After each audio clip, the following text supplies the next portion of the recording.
So, good day, everyone. Maazi Ezeoke once more speaking to us. This afternoon, I will be having another one-on-one conversation with my brother, Cheta Nwanze.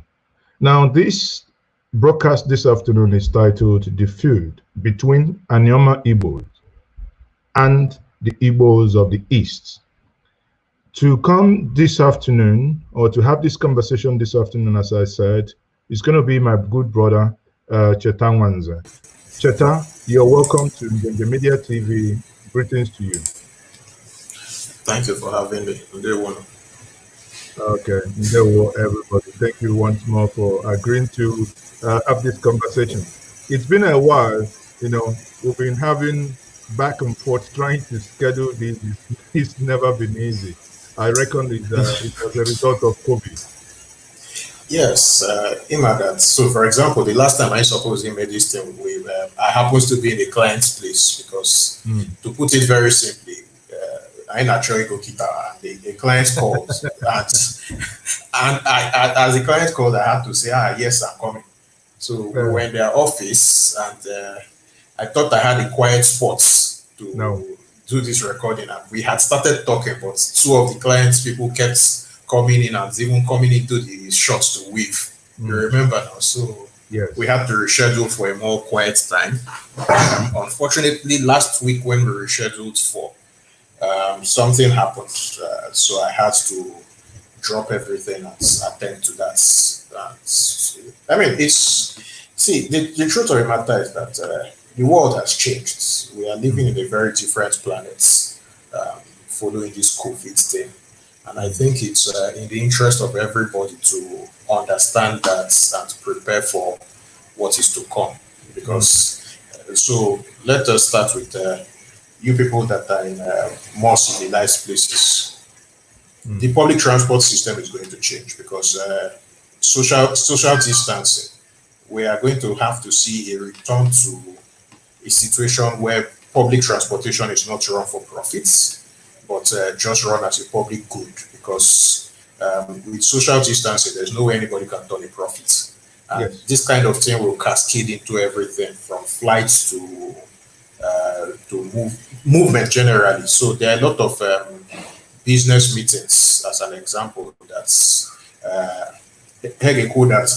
we can do it on Zoom now, so no need for you to travel. So business travel is going to be affected. And how does that affect the airline industry, as an example? The typical cost of a flight from London to New York, I think, is about $500 or something like that.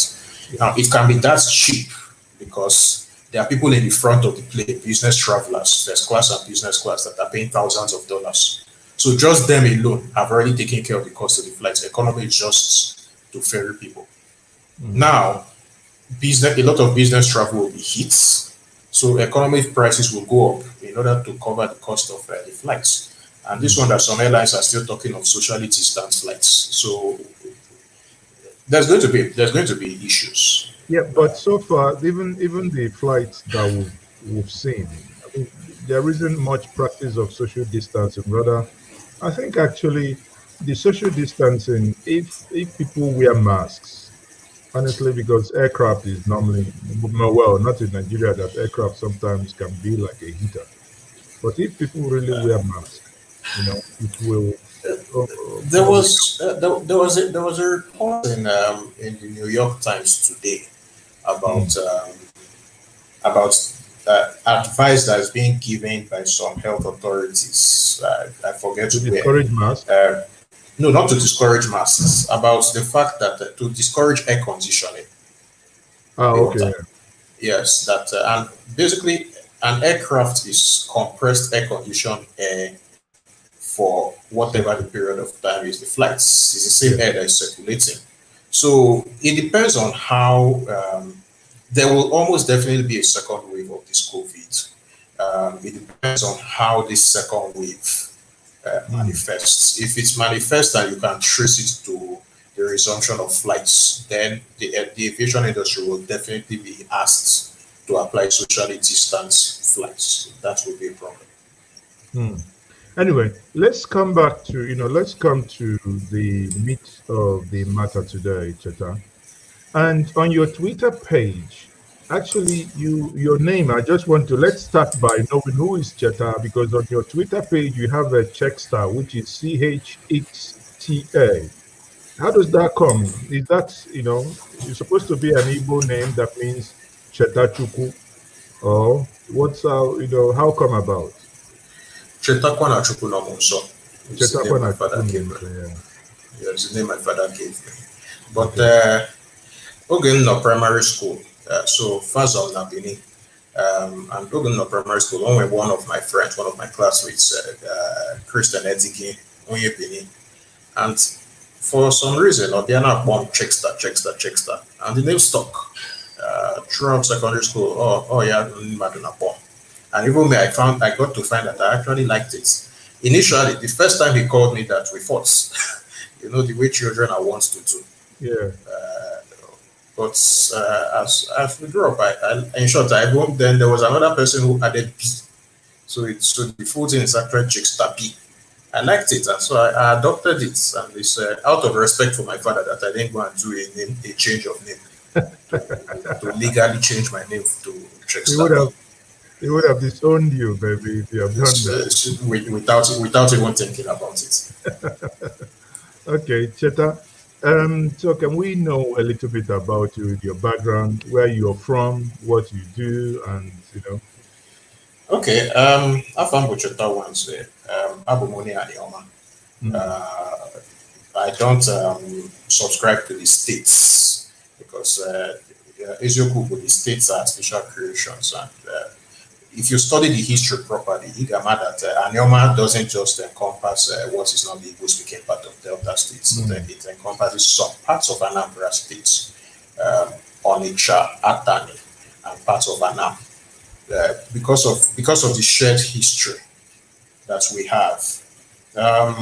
I think one thing that a lot of Igbo people need to understand is that the states that exist today were creations meant to divide us. So one of the things that irritates me the most is when I see an Igbo person saying, "Oh, Abomoye Anambra, Abomoye Imo." What the hell is that? Forgive me if I swear. The truth of the matter is that we have a shared history, we have a shared identity, and including taking into account dialectal differences which exist in every major language that covers a large area. If I go to Abakaliki and speak my own dialect, the man from Abakaliki, by listening closely, he will understand what I'm saying.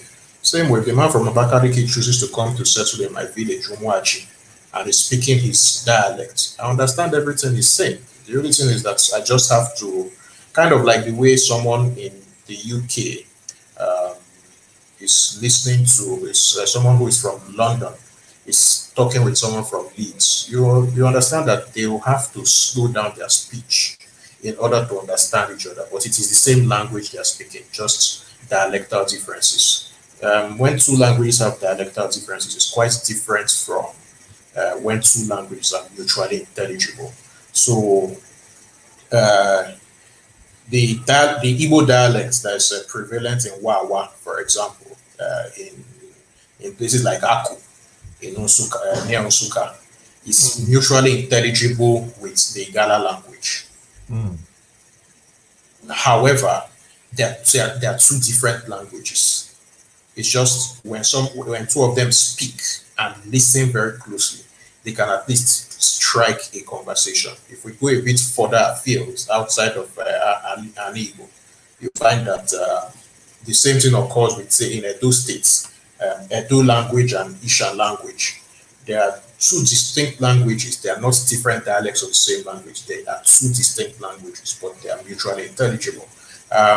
If we go to Europe, where you live, I can say that John Okolie from Bayern is online. Now, John Okolie is in Germany, and I'll give an example. Up until the globalization of English as a language, English was mutually intelligible with German. So an Englishman would say, "My house is your house." the German would say, "Mein Haus ist dein Haus." And when you think about that, "Mein Haus ist dein Haus," go to your Bible, especially a Bible that was printed 50 years ago, that still used those old English, thy shepherd's staff, thy, which is basic, which is similar to the German dein, is what used to be English for your. So we need to understand these things. We need to understand that, unfortunately, the Nigerian states had a policy of trying to divide us as a people. And quite unfortunately, too many of our people fell for those little bits of drama. I think that the time has come for Igbo to pull together and change the conversation. We have a lot to do. So you just mentioned it now as you talked about John Okoli. Do you understand? Do you speak German? A bit. I learned German at a point in my life, but some of these things with lack of practice. So, let me put it like this: if you drop me in France or Germany, I will pick up after a while. During the World Cup in Russia, I ended up being sort of a translator for a group of Nigerian people especially in St. Petersburg. I was reading the signs for them and doing some little translation. But I found that I was doing it very, very slowly because I was completely out of practice. I mean, these are languages I learned and then stopped using 15, 20 years ago. So when you're... Where did you learn them? I grew up on a Nigerian university campus in the 1980s. I was very interested in languages, and back then, the University of Benin had quite a few international staff. So, for example, Mrs. Ezomo well, I don't know if she's late now. She's Russian, so I learned from her language. My mom schooled in Germany. I learned German from her. And French, we had a very good French teacher, Mrs. Lawal. So you learn these things from these people. You actually have kind of conversations with them. And then you find that when you move out, so when I moved from Nigeria, I found that these things were useful. But then I moved back to Nigeria and I've not had the opportunity to use them. Okay. I've been back in Nigeria for 11 years now. Okay. So, let me again let the viewers watching get to know you better. You said you moved out of Nigeria. Where did you live? I lived in the UK for 5.5 years. Okay. Good. Yeah. Before you moved back. Before I moved back. But London is an international city.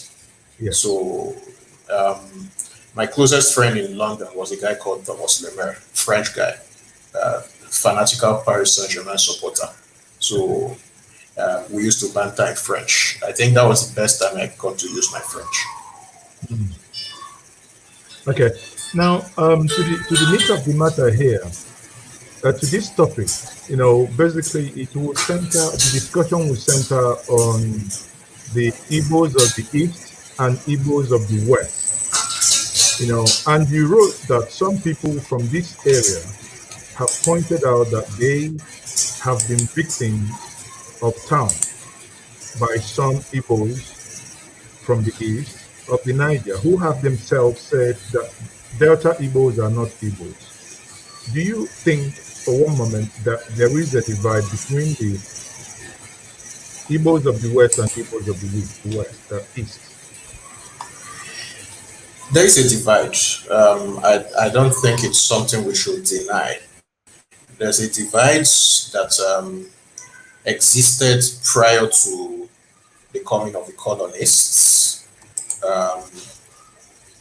The divide was because one of the things that we should take into account is the fact that our people did not move around as often as the Europeans. And when I say our people, I mean Africans. Consider traveling a distance of 10 miles. Now, the average person can move 5 kilometers in an hour when the roads are paved.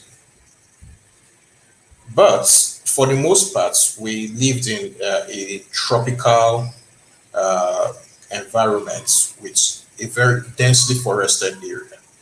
So moving between towns. So for example, if you say you wanted to move between the old Onitsha and Opo, which today looks like a very short distance.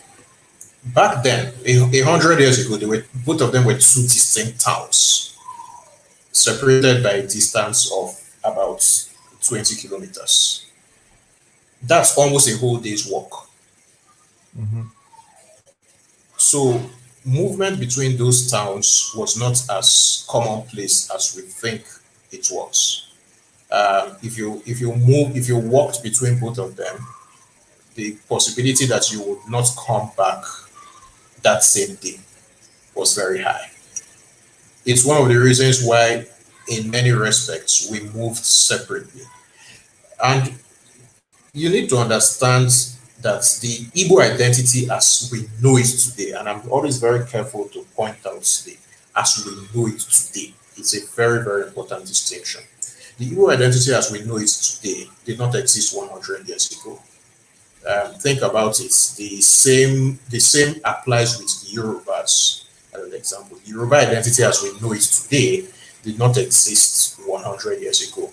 Think about it. The first printed newspaper in Nigeria was, I can't speak Yoruba, so I wouldn't even try.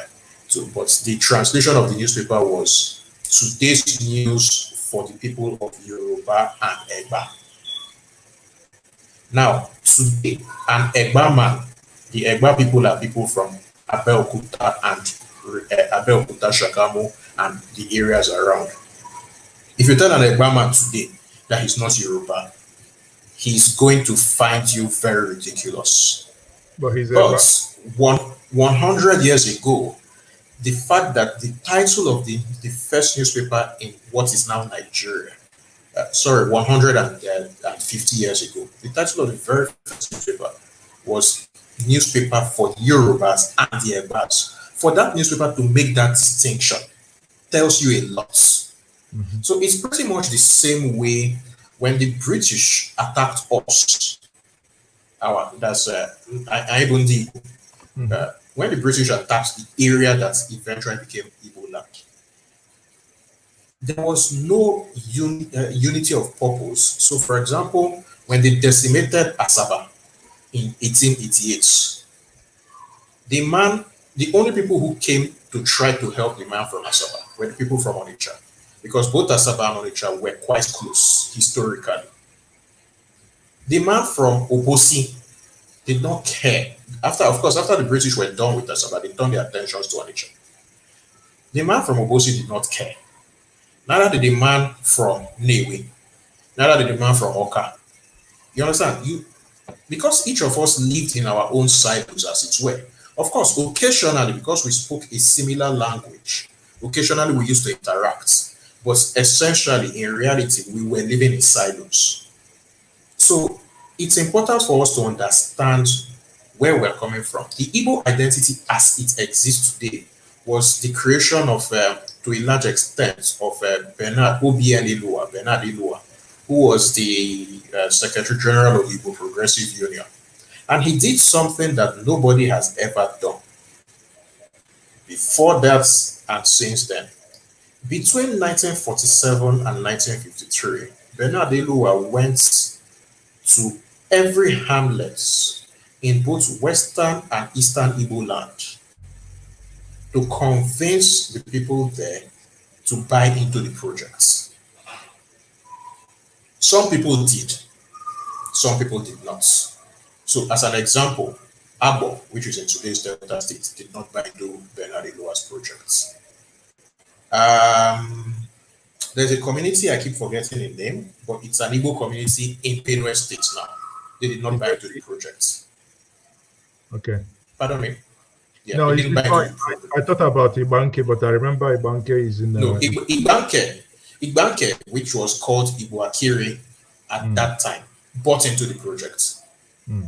It was 20 years later, because of the civil war, that they decided that they no longer wanted to be Igbo. Yeah, So we will get to that point yeah, later. some But communities in today's Imo states did not buy into the project because of historical differences and the fact that the word Igbo in some communities had a connotation with slavery.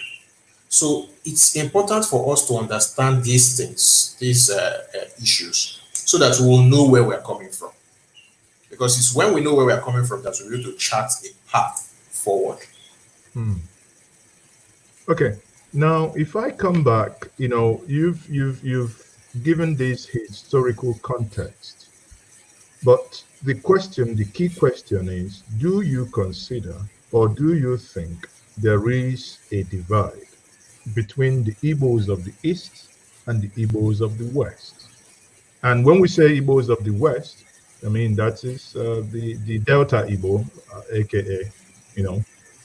So, do you think there is a divide? There's definitely a divide. The divides was created by the colonial masters in as a response to the Aba Women's Affair of 1989. So again, it's always important to go back to the historical records to see where these things came from. Um, Prior to 1929, or prior to the amalgamation of what became Nigeria, you had three regions. This is a lot of people think it was just the north and the south, southern protectorates. That's not accurate. You had the protectorate of southern Nigeria, which largely consists of today's south, south, and southeast geopolitical zones, with some parts of what is Ondo states, the parts of Ondo states that are now called Akoko Edo. Those parts were part of the protectorate of southern Nigeria. You had the Lagos colony, Yes. which was largely Lagos and today's western Nigeria. And then you had the protectorate of northern Nigeria. Now, in the let's forget the other two briefly. The protectorate of southern Nigeria had six provinces. The six provinces were the Benin province, the Warri province, the Onitsha province, the Owerri province, the Ogoja province, and the Calabar province. Now, Abo was a part of the Benin province, but the rest of what is now the Anioma region in today's Delta states were part of the Onitsha province. And you can even see one bit of historical evidence for that is Catholic records.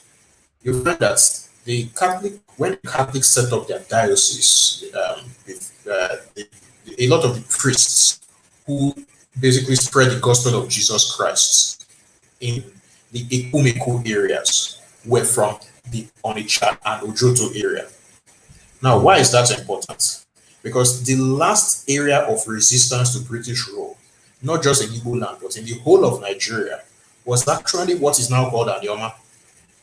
The Ekumego guerrilla movements harassed the British right up until about 1917 before they were finally brought under control.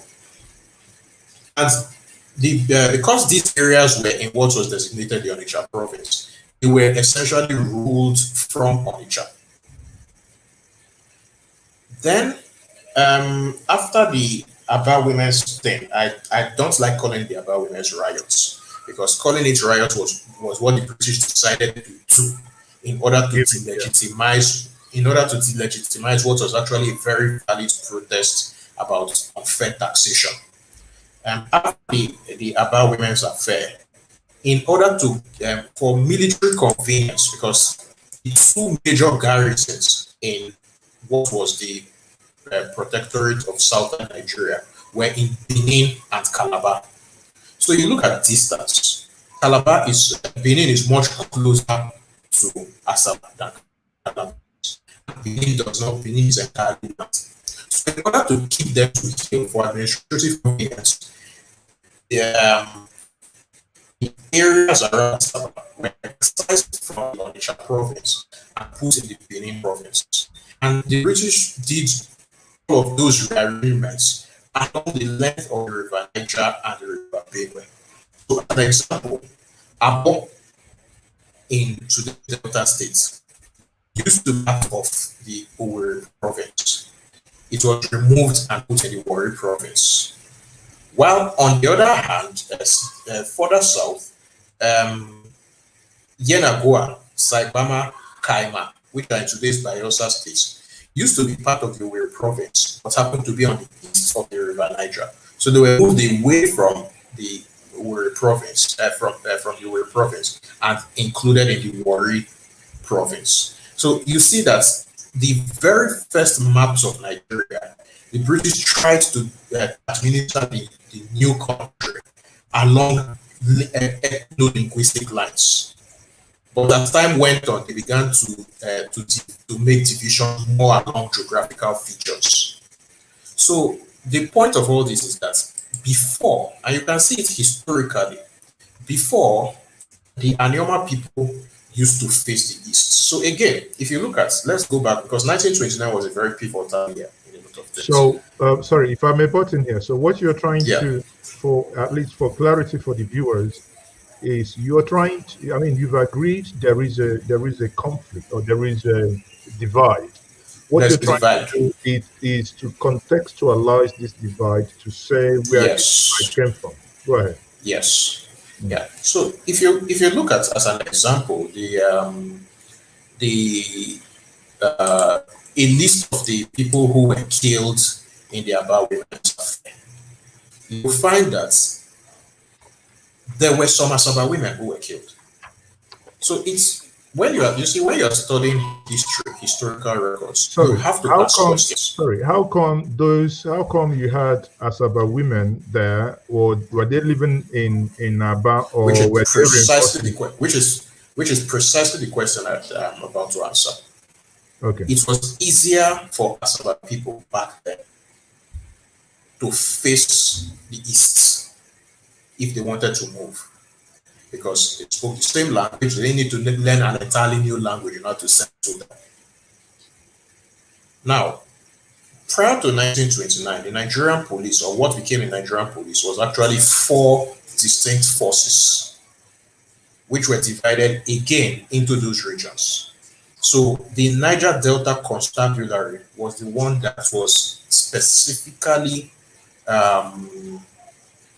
charged with keeping the peace in the old protectorate of southern Nigeria, which again, for the sake of the records, is today's southeast and south-south and the Akoko area of today's Ondo State. The Niger Delta Constabulary was the one who was charged with keeping the peace there. They were ordered by the colonial authorities to kill or to put down the Aba women's protests violently. But they did not. They refused to, because these were their women, as it were. So what the colonialists did was to go to Lagos and bring some policemen from the Yoruba Constabulary. Those ones, because they were not the same people as the women in the Aba area, they didn't have a problem with shooting.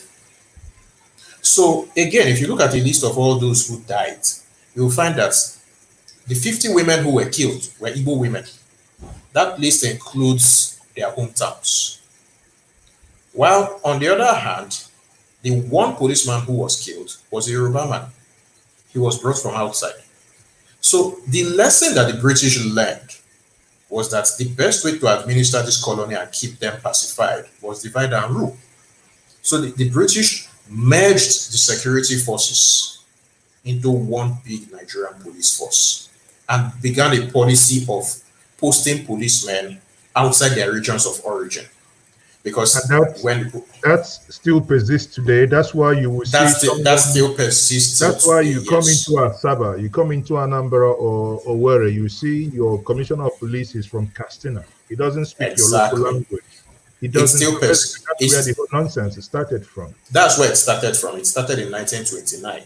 One of the big problems of our so-called independence in Nigeria was that when the British left, the political establishments in Nigeria did not change anything. They simply substituted white-skinned rulers with black-skinned rulers. That's all they did. But the underlying realities of why things happened the way they happened in Nigeria were not changed. And actually, because they didn't, in fairness to them, maybe they didn't. They thought it was just governance. They didn't understand. They didn't understand. Yeah, they did not understand the thinking behind those things. Yes. So I'll give another example. I mean, because this is something that a lot of Igbo people do not understand. Most of the very brutal actions that happened against our people during the war were carried out by people from what is today's Middle Belt. The question is why? And the answer is that in 1964, shortly after the creation of the Midwest from the Western region, the minorities in the Northern region wanted their own region created. The Northern People's Congress, led by the ex-Sadauna of Sokoto, Ahmadu Bello, refused to grant that request. And the central government, led by Ahmadu Bello's Laki Tafawa Balewa, deployed the army into the Middle Belt areas to brutally suppress those agitations. That's correct. The army units that were deployed were led by people named Timothy Onwutuego, Christian Anuforo, John Obieno. They were Igbo boys who brutally suppressed the civil riots on behalf of the North. So 3 years later, when we were trying to leave Nigeria, for the Middle Belters, it was time for revenge. It's a historical context they were brutal about it. It's a historical context that we need to keep in mind. Honestly, I mean, I think we need to reinforce and reemphasize that, because if you, I mean, saying it makes a lot of sense, because if you look at the thinking and the madness that happened with the Saba massacre, you could actually link it to that to understand what level of aggression and thinking and wickedness could lead someone to committing such atrocity.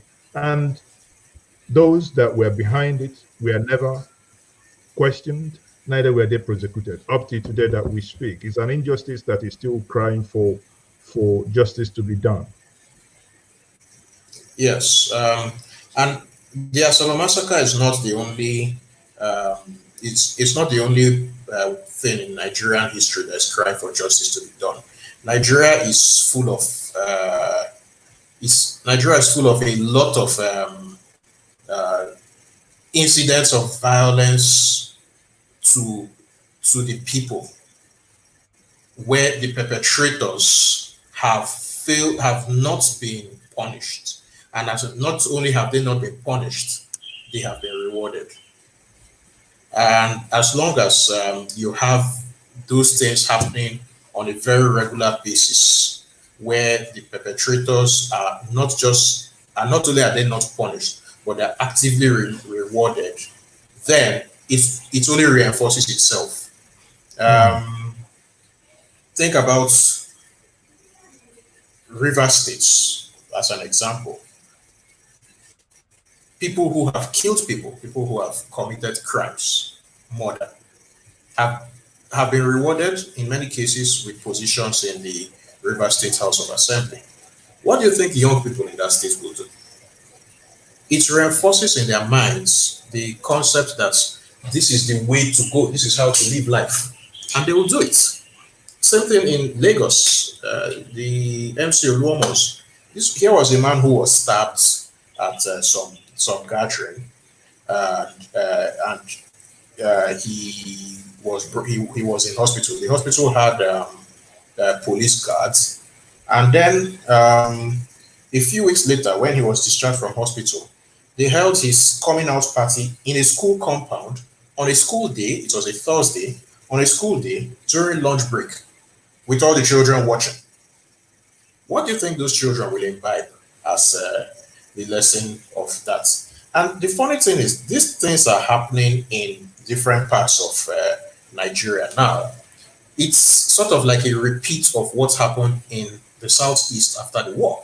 Exactly. Because of the 20 pounds thing, the people who were quickest to rise to their feet after all of that nonsense were people who had no morals, people who were not the best behaved people, and they were the ones who society began to look up to. So for a very long time, for about 20 to 30 years after the war, um, Igbo society became a society of anything goes, permissiveness. It's beginning to correct. That's one place where we are ahead of the rest of Nigeria. It's beginning to correct in Igbo society. But we should not fall into the trap. It's one trap I see Igbo people fall into a lot of times. We should not fall into the trap of thinking that we are better than the rest of Nigeria. What simply happened was that historical reasons put us ahead of Nigeria, Yes. or ahead of the rest of Nigeria for certain things. So, as an example, this Boko Haram thing, we were lucky, or we are lucky, that our war lasted for just 3 years. I'm not saying just 3 years to denigrate the number of lives lost, but in war studies, when a war, typically there's something called an inflection point. When a war lasts for about 7 years, you begin to find that the possibility of that war lasting for much, much longer than 7 years is increased. And why is that? Because if a war lasts for about 7 years or so, then you are beginning to get to a point where generations are now being born who know no other reality Than war. than war. How do you negotiate with such people?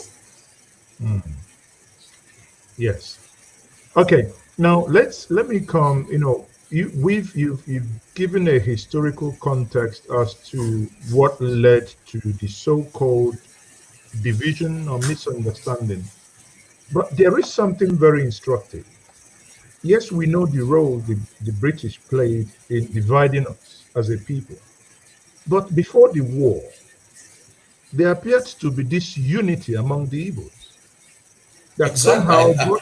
gone sour. So can you explain more? Because I will come to when you mention someone like Philip Atiyodun, and when before the first or after the first coup, when in 1966, how they tried forming groups, but we were together before the 1966. What went wrong thereafter? Survival of the fittest. It's that simple. And it's something we have to understand. You see, if we don't query these things or we don't understand them, then we have a problem. So, prior to 1966, there was the premier of the Midwest, Dennis Osadebe, was proudly the Secretary General of the Igbo Progressive Union. Yes. There was no, there was no argument about what a Midwestern Igbo was ethnically. And it was such that Midwestern Igbos were killed alongside their Eastern brethren in the pogroms of 1966. They were killed alongside their Eastern brethren 13 years earlier in the Kano riots of 1953. Everybody knew that Igbo. There was no argument about it. Mm-hmm. But you see, during the war, when there was starvation and there was scarcity of resources, it became every man for himself, God for all of us. So my mom, as an example, from Asaba, she was living in the UK, and she tried to, of course, because of her Igbo name, Chibuzo, her scholarship from Nigeria stopped. So Wow. she went to the Biafra office to see if she could get a scholarship, and she was told promptly that you are an Igbo. So you see where how, for example, Hold on. So we need to, for the younger ones listening, so we need to, again, because this is a personal experience. So sometimes why one of the reasons I decided also to bring you on and that we discuss these things that, from personal experiences that we learn. Your mom was told that by the Biafran office in London, by the Biafran office in London, that she cannot get the scholarship that Nigeria has denied her because she is a Kaibo. That means Igbo from the West. Yes. Now, assuming she was from Owerri, do you think she would have probably gotten that scholarship? Her closest friend was from Enugu, and she got it. And she was denied. And my mom was denied. As a young woman, then she would have that grudge in her heart. Exactly. Against the nation state, against the state that she basically thought that she was part of it. Now consider this. My mom's father and some of her brothers had been killed some months earlier in the Asaba massacre.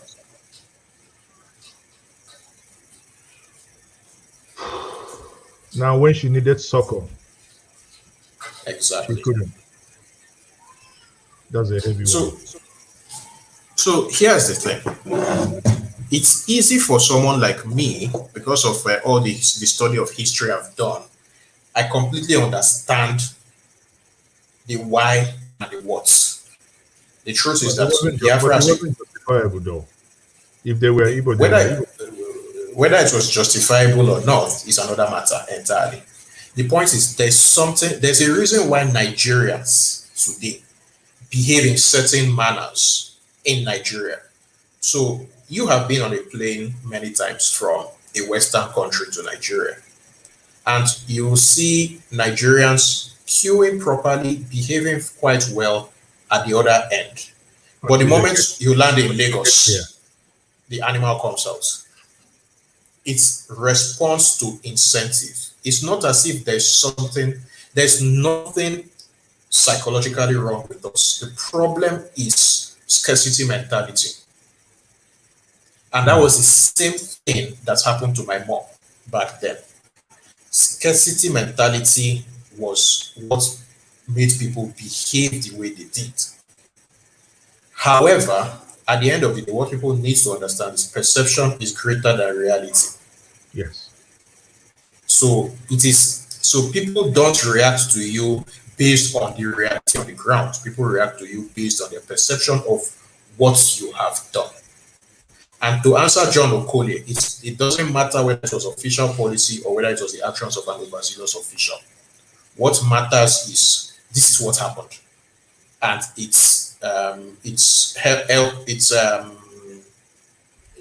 when those kind of things happen, it creates a perception in the mind of people. But I don't think it's something we actually dwell to. It doesn't matter. Again, you just said it. An act is an act, because we see some injustices happening today. Most of them are not state policies. Most of them are just someone wielding power. You just continue doing it. So, if we think something that is being done to us today is not right, then we must as well condemn the ones that we did. So, like the example you gave, I wish there was a way to basically apologize for that.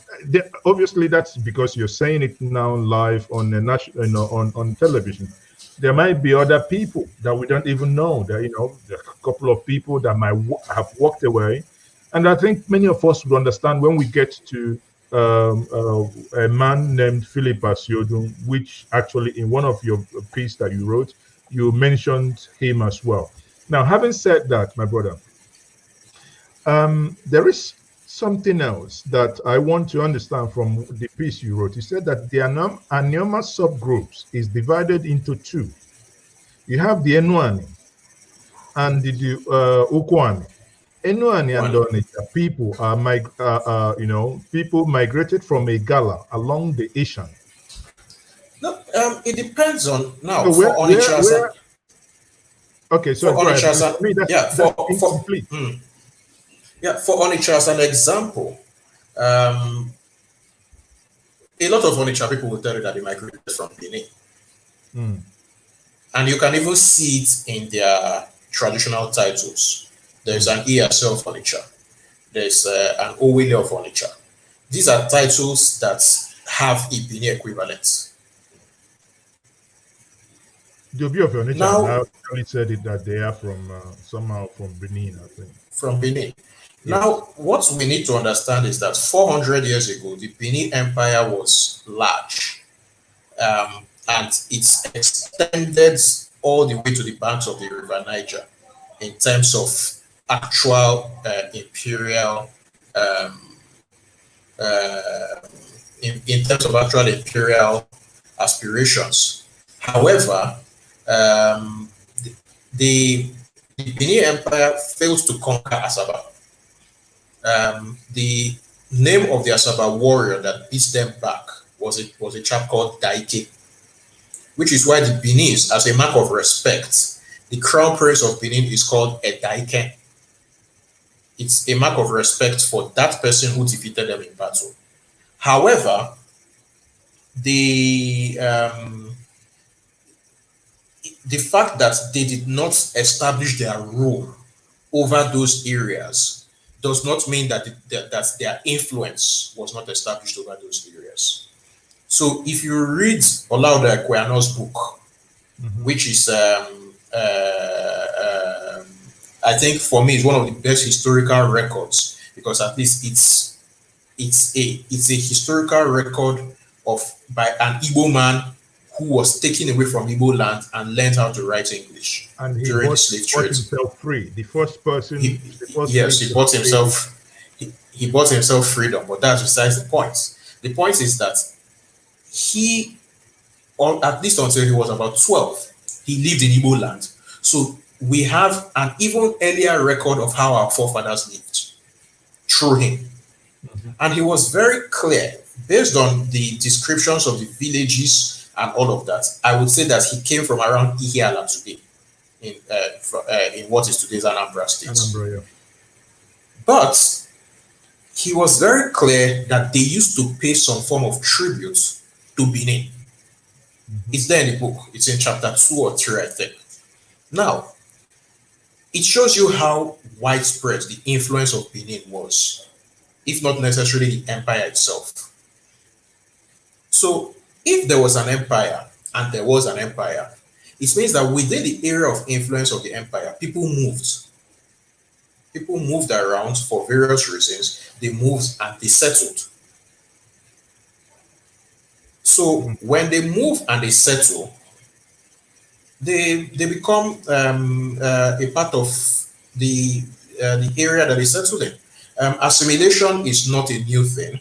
It's only in the Nigeria of today that we have this aberration where somebody will come in somewhere and then will stay for a long time and will pretend that he's not from that place, and they will tell you. So, for example, I'm very certain that despite the fact that I pay my taxes in Lagos, I live in Lagos, I've been living in Lagos since I moved back to Nigeria 11 years ago, I can't run for office in Lagos. Exactly. They will tell me to go back home. It's actually an abnormality in very, very normal cultures. I mean, when I was living in the UK, I voted in the when Boris Johnson stood against Ken Livingstone for Mayor of London, I voted for Boris Johnson. So, but the sad part, hold on. So the sad part to what you alluded to now is, even though Lagos State will discriminate you, you find out it's not about Lagos State, because if someone equally from Lagos State, say, goes to Delta State, Abia, for instance, to do the same thing, so it's just exactly the whole mentality is again what I talked about earlier. What I talked about earlier, scarcity mentality, yeah, and it comes from the very structure of the Nigerian states. So we have a structure that is not geared towards productivity. Instead, the Nigerian state is geared towards sharing whatever. I mean, the Decree 24 of 1998, which is what people claim is the Constitution, does not mention the word productivity once. But Decree 24 of 1998 mentions or alludes to sharing at least 26 times. So the big problem of Nigeria now is that in Nigeria, we are having a situation where people are sharing a dwindling cake, but No one the is number of interested people in who making more. not even let's forget the baking for one moment. The number of people who are sharing the cake is increasing, but the cake is reducing. Yes. Not the natural effect of that is conflict. That is the natural culmination of that. When you have resources getting scarcer, but more people wanting to partake in those increasingly scarce resources, they will fight one another.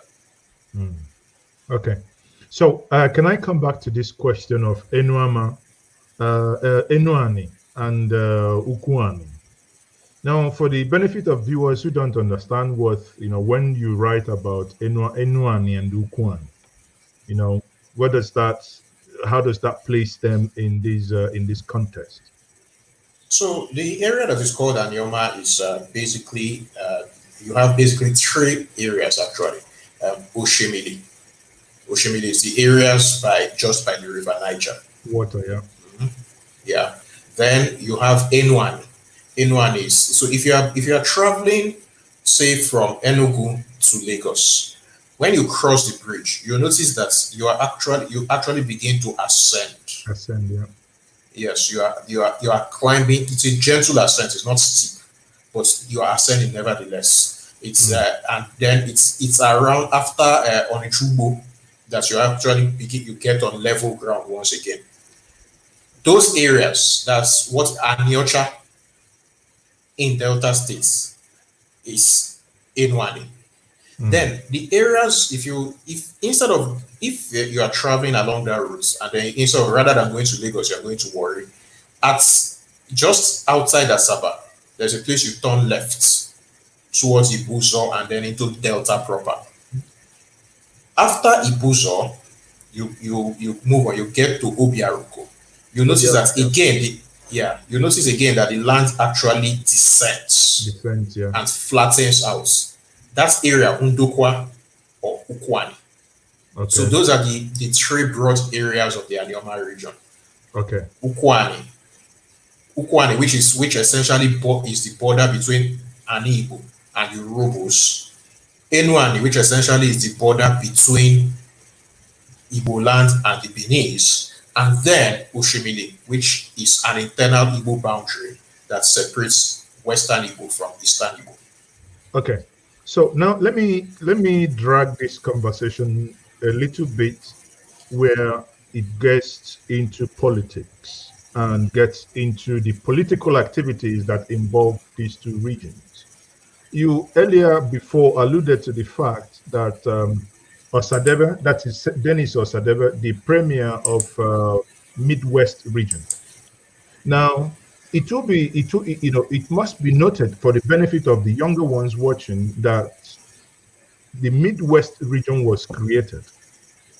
And when Midwest region was created, the premier was Dennis Osadebe, who also was Igbo, correct? But again, as we say, he's Igbo, whether you call him West Igbo or which is a tag just for the benefit of this conversation, but it's a tag I hate to use because you are Igbo, full stop. Whether you're West, East, North, South, West. We're completely on the same page. Okay. So now what it meant, because if they understood it, if this was understood clearly at that point, I think maybe it could have helped the way, because if they knew that the Igbos were in control of the Midwest, that Igbos were also in control of the old Eastern region. Come on. It's a no-brainer. Some of the actions that happened then probably wouldn't. Now, you alluded to the fact that in that time that Philip Asiodun was the one who advised General Gowon to renege from the Aburi Accord when he pointed out that Ojukwu had outmaneuvered Gowon in the meeting, in the Aburi meeting in Ghana. My question then is, however, some people say that was the former Oba of Benin, that it wasn't Asiodun, or could we argue that two of them convinced Gowon to do that? Well, Solomon Akenswa, that was the name of the man who became Oba Erejiawa in Benin, was also a top civil servant. He worked closely with Philip Asiodun. However, the book I have read on this matter was quite clear. There's the dispatch I have read was quite clear that Philip Asiodun was the chair of the meeting that reviewed the outcome of the Aburi discussion. Remember that when they went to Aburi, that it was that the Ghanaian head of state insisted that only the military boys came for it, so all the civil servants were left behind. So I wasn't there. I was born 14 years after the fact, so I can only report what I read. And what I read indicated that it was Philip Asiodun who was the main driver of Gowon's reneging. And when you think about it from a purely sociological or geopolitical point of view, you begin to understand why. So there's something. That's actually the next thing I wanted to ask you. Why do you think it sabotaged it? What, Yes, there's something called. What do you think led to that? Yeah, he did it.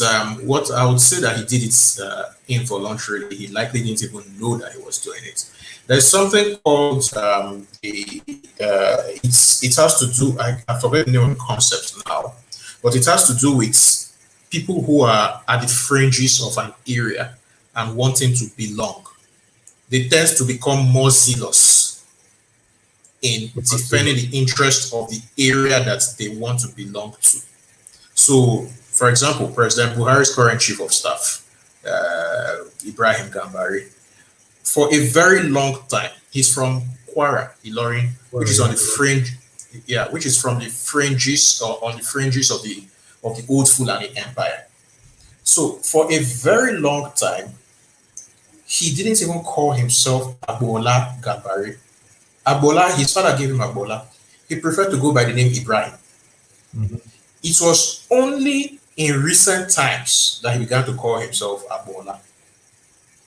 I mean, such a person because he's on the fringes of the Fulani Empire and he believes that he has more to gain by being seen as Fulani, he will actually do more than somebody who is completely comfortable with his identity as a Fulani person.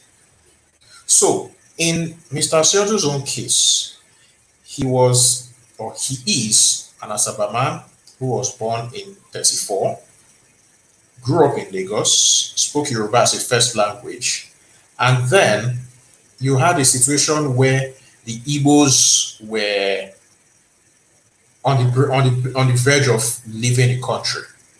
Then you consider the fact that the coup that caused all the trouble in the first place was led by someone who everybody felt was from his hometown, Asaba. Nzeogu was from Okpanam. Okpanam is very close to Asaba. So up until today, a lot of Okpanam people will tell you they are from Asaba.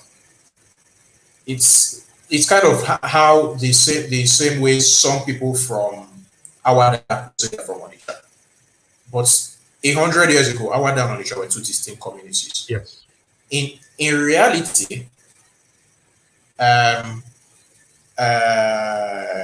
Asaba now has actually if you go to GRA Asaba is actually in Okpanam. That's actually traditional Okpanam land, but that's GRA Asaba. The Asaba airport is in the Buzo, but nobody will call it the Buzo airport. It is the Asaba airport.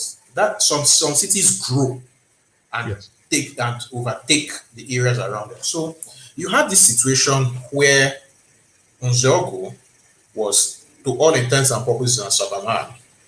It was the coup that he was perceived to have led that caused all the trouble.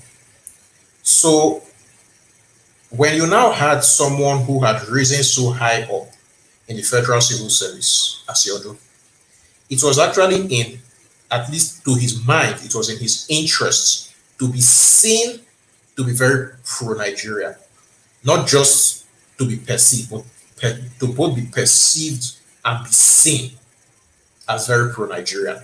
So he was such a person in such a situation is likely to give advice that is that you would consider to be dangerous. I mean, his brother Sidney was killed during the Asaba massacre. Did he protest to the government that he was working for about it? No, he did not. Did he complain? No, he did not. Instead, he put his head down and continued working. Yeah, some people. It just gives you. People, I have read where people say that the death of his brother was a kind of, what some people call karma, payment to him by the things. I don't believe in karma. Well, again, but there are people who believe in that, and there are people who make that insinuation. But again, like you said, the same system he was protecting actually took his brother. And sadly, was there any was there any closure? Was there any solution? Did he find any help for him after losing his brother? No, it did not. As a matter of fact, his brother was killed in 1967. He spent the next 8 years working in the Federal Civil Service, rose quite high. He was one of the super permanent secretaries that were eventually swept away by the mass murder in 1975. And he spent all of his life, or all of his work, his professional life, dissociating himself from being Igbo. What eventually happened was that for some reason, and at this point I can only speculate, but the speculation is born out of what I would call the shared Nigerian experience. For some reason, at some point, he began to realize what he truly is, that Nigeria will never accept him as being one of them. So in 1992, after the creation of Delta states and all of that, there was a letter that was signed, and I'm trying to see if I can get a copy of it to share on the screen, because I have, if you don't mind, I have a copy of that letter. That's fine. That's fine. Go ahead. Now, yeah. So there's a letter that was signed, and he was one of the signatories. Basically asking asking Babangida to create an Anioma state separate from Delta states, yes, and to excise Onitsha and Atani from Anambra state and include in Anioma states, and that Anioma state should be in the southeast, or should be grouped with that time there was nothing called Southeast Geopolitical Zone, but to be grouped within the Igbo. Within the Igbo. Now, the fact that he appended his signature to that letter is very, very instructive, because it tells you that whatever experience he had told him what he really is. So I'm sorry, I can't find. I'll have to. Okay. I've forgotten the file name on that which I saved it. It's fine. But, it's fine. I'll find it. What I'll do is I'll find it and send it to you, so you could share with your audience. Okay. At what point? Because we understand that the Midwest Igbos eventually created a new identity to the extent that the towns of Igbo Akiri changed its name to Ibanke. And most prominent son, Chinedu, Osai Bovo, Obomedia, who along with Alexander Madiebo narrowly escaped death in 1963. So now, is it as a result of the coup of 1966 that made him, for instance, drop Chinedu? Because many people didn't know that Obomedia is actually Igbo and had an Igbo name. So you had a situation where, and this is something we need to understand as a people. Brutally speaking, we lost a war. End of story. Sure. We lost a war. And historically, the first major war in history that was lost and the losers were not treated very badly by the victors was the Second World War. Yeah. Historically, the Germans were not treated very badly by the Americans. Well, they paid for it because after all there was a martial law. So the martial law and they did not pay for it. The Marshall Plan was actually what puts Germany back on its feet. Exactly, but they paid for it. The whole plan was paid by the Germans. So the Germans were not the only one who paid for the Marshall Plan. Everybody in Western Europe paid for the Marshall Plan. Everybody who benefited from it paid for it. I think it's important to point out that distinction. Now, since we've veered into Germany, let's consider this.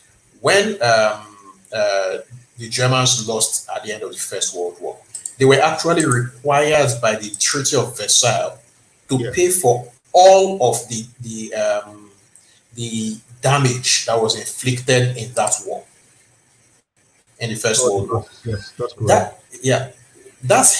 Historically, that's how victors have always behaved. When you lose a war, they crush you into the ground. You understand? So, for the most part, when people lose a war, you find that those on the fringes do everything that they can to be dissociated from the people who fought the war. So with that in mind, when you consider this, Danzig in Poland, as an example, was once a part of Germany. Consider that the Sudeten area in the Czech Republic was once a part of Germany. Consider that Jutland. Exactly.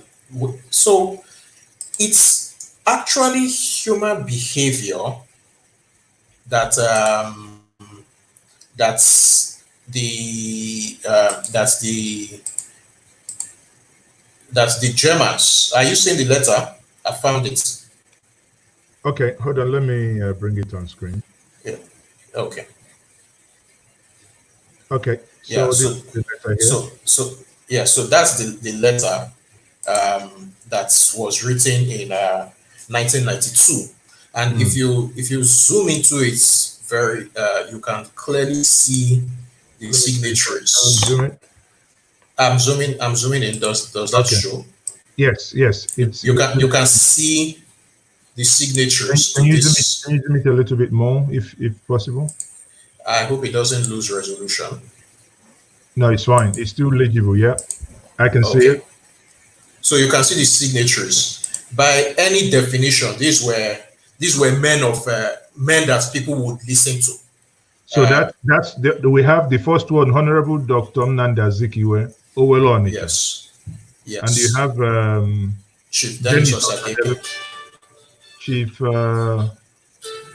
PC Asiodu. PC Asiodu is Philip Chiedu Asiodu. Yes. And what is it? Idama of Asaba. What was that? Izoma of Asaba. Okay, Izoma of Asaba. And we have the third one is Anthony Modebe. Yes. Ogene of Onitsha. Then you have Professor Ben Mwabweze. Now, and quite instructive, just like you said before, these were people of the river line area, like you rightly said, the Mwabweze Boatani. Mwabweze Boatani. BIC Ijoma is from Ukwani. Yes. So it's the reason this is so important, this particular document is so important, is that it shows that the most important people from the area understood. Exactly. It's the reason why It's the reason why you find that in the memorial for the Asaba massacre that was held in 2017, the 50th year anniversary, the keynote speaker was Nyanwodo. Mm-hmm. And I was one of the organizers of that. And he apologized in that event for the behaviors and the attitudes of Igbos of the East towards people of Asaba.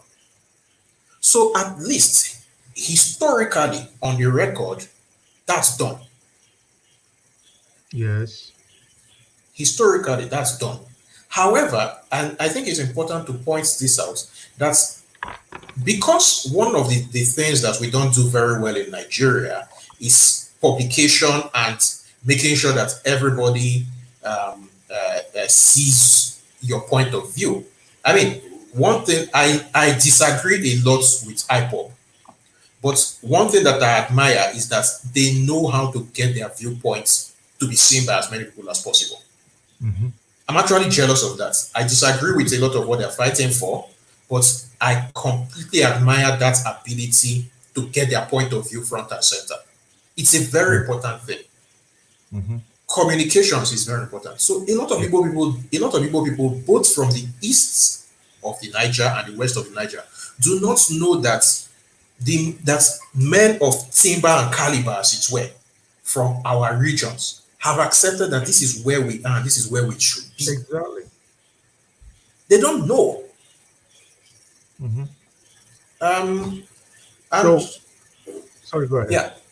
No, I was just, I was about to mute. I mean, I like that concept, and that's why we are having this conversation, because obviously there is no way we will get into everybody's house, and this is something that's going to stay online for a very long time, probably until we are no more in this earth.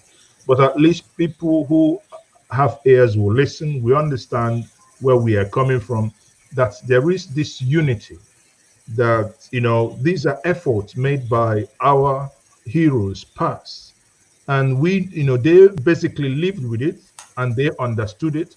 That brings me to the point here that you wrote in your article. You said, after the war, Dennis Osadebe with some prominent Igbos banded together. Then I underlined that word. They came together, they banded together to try and resurrect the Igbo Progressive Union. Again, the Igbo Progressive Union, sadly again, was proscribed.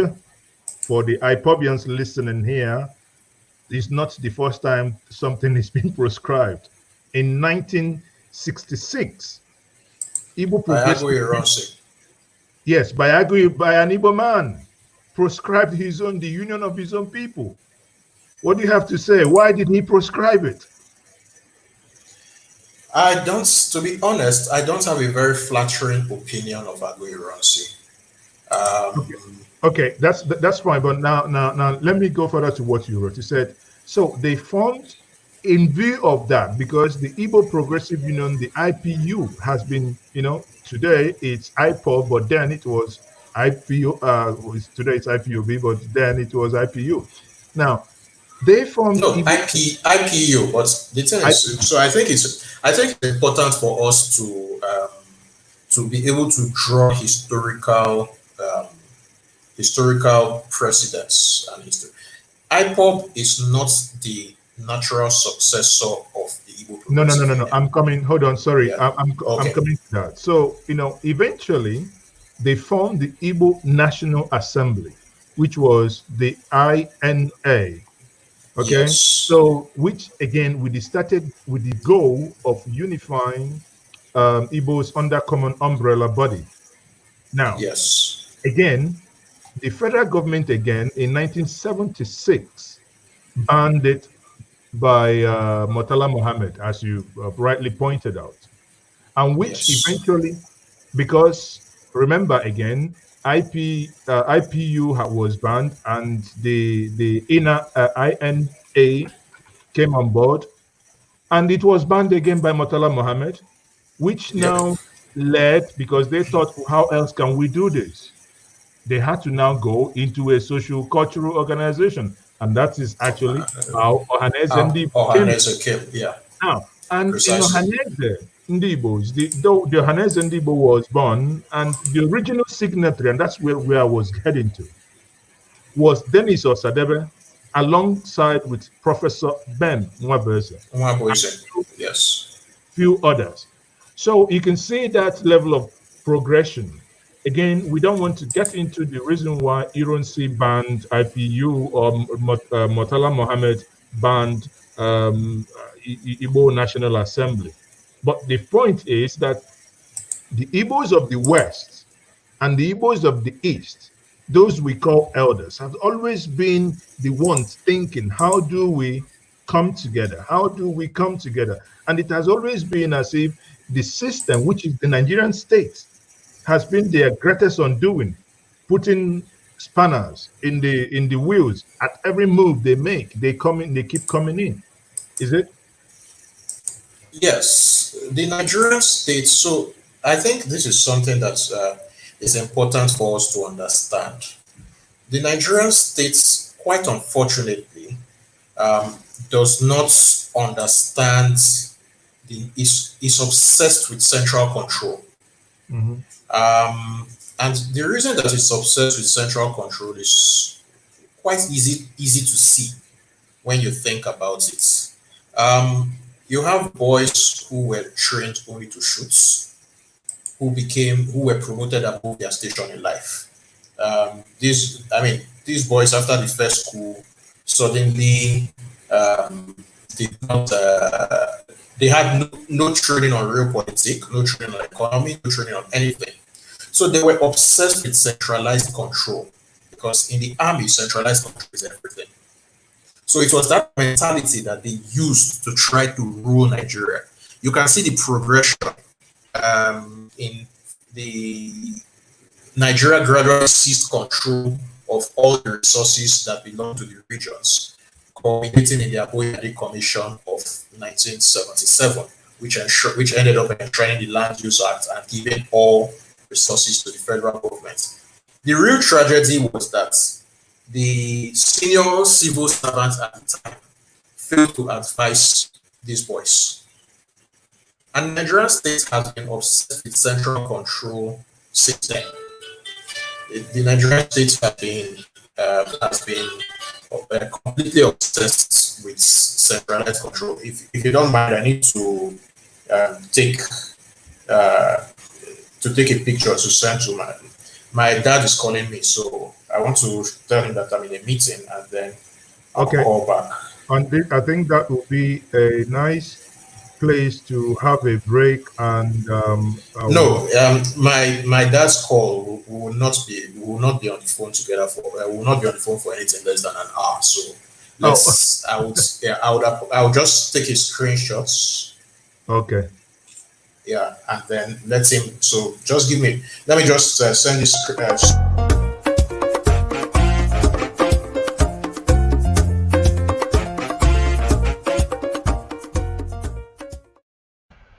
So welcome back once more. Maazi Ezeoke is still here having this conversation with Cheta Nwanze.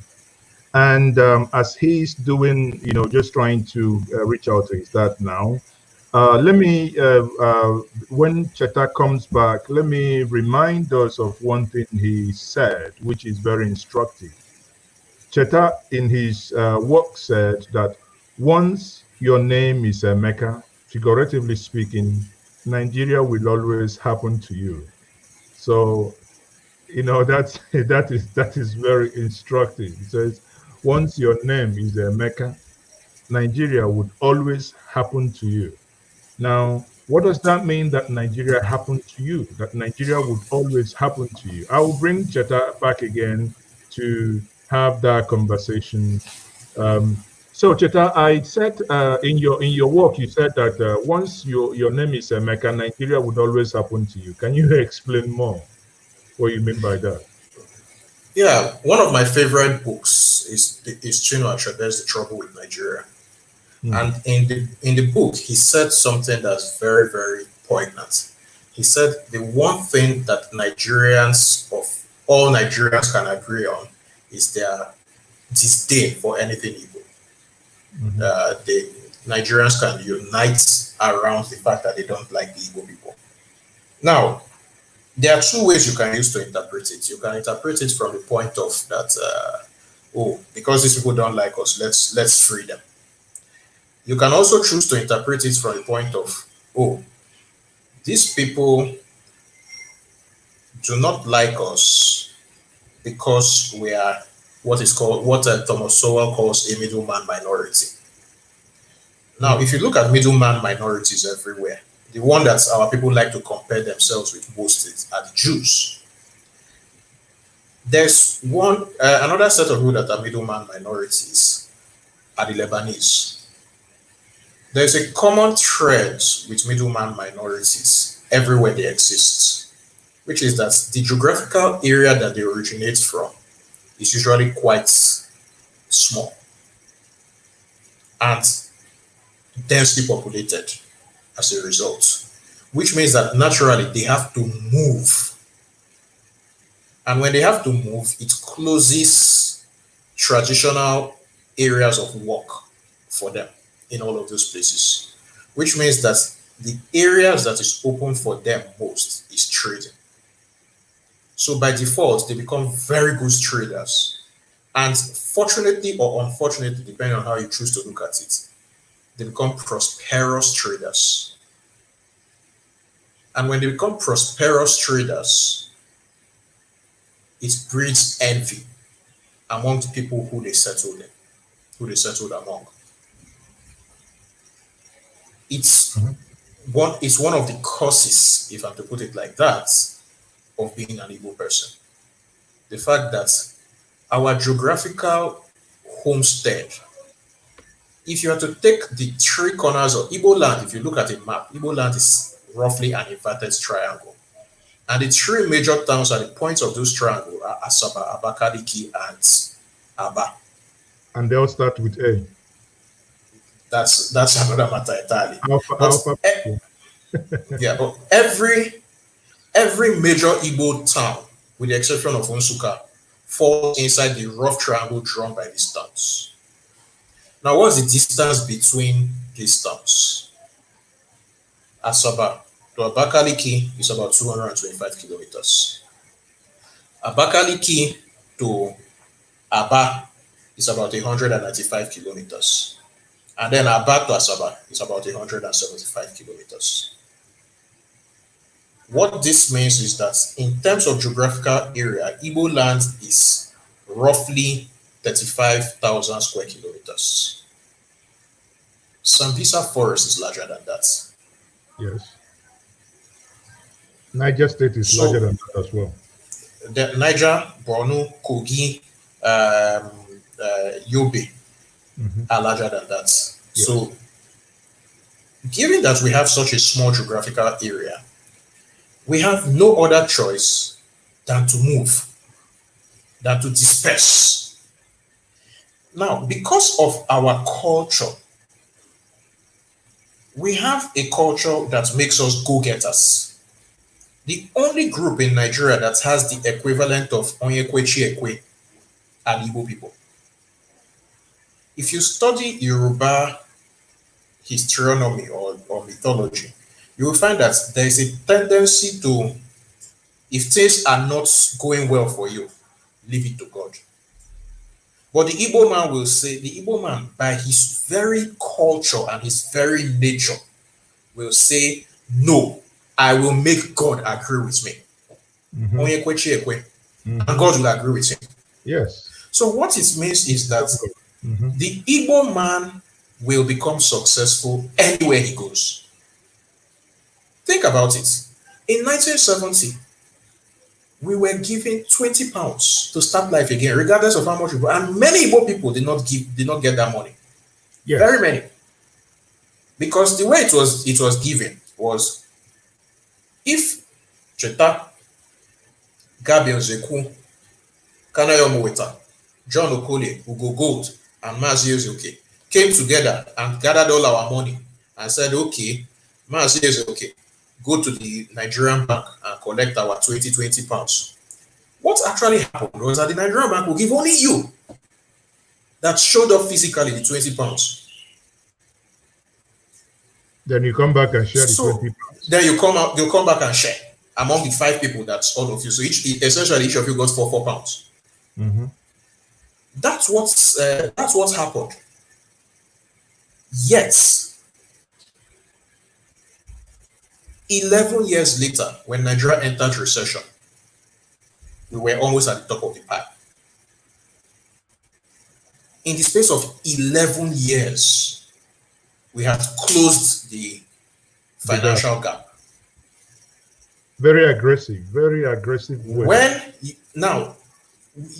When you consider this, because that was the second time in history that it happened within the context of Nigeria.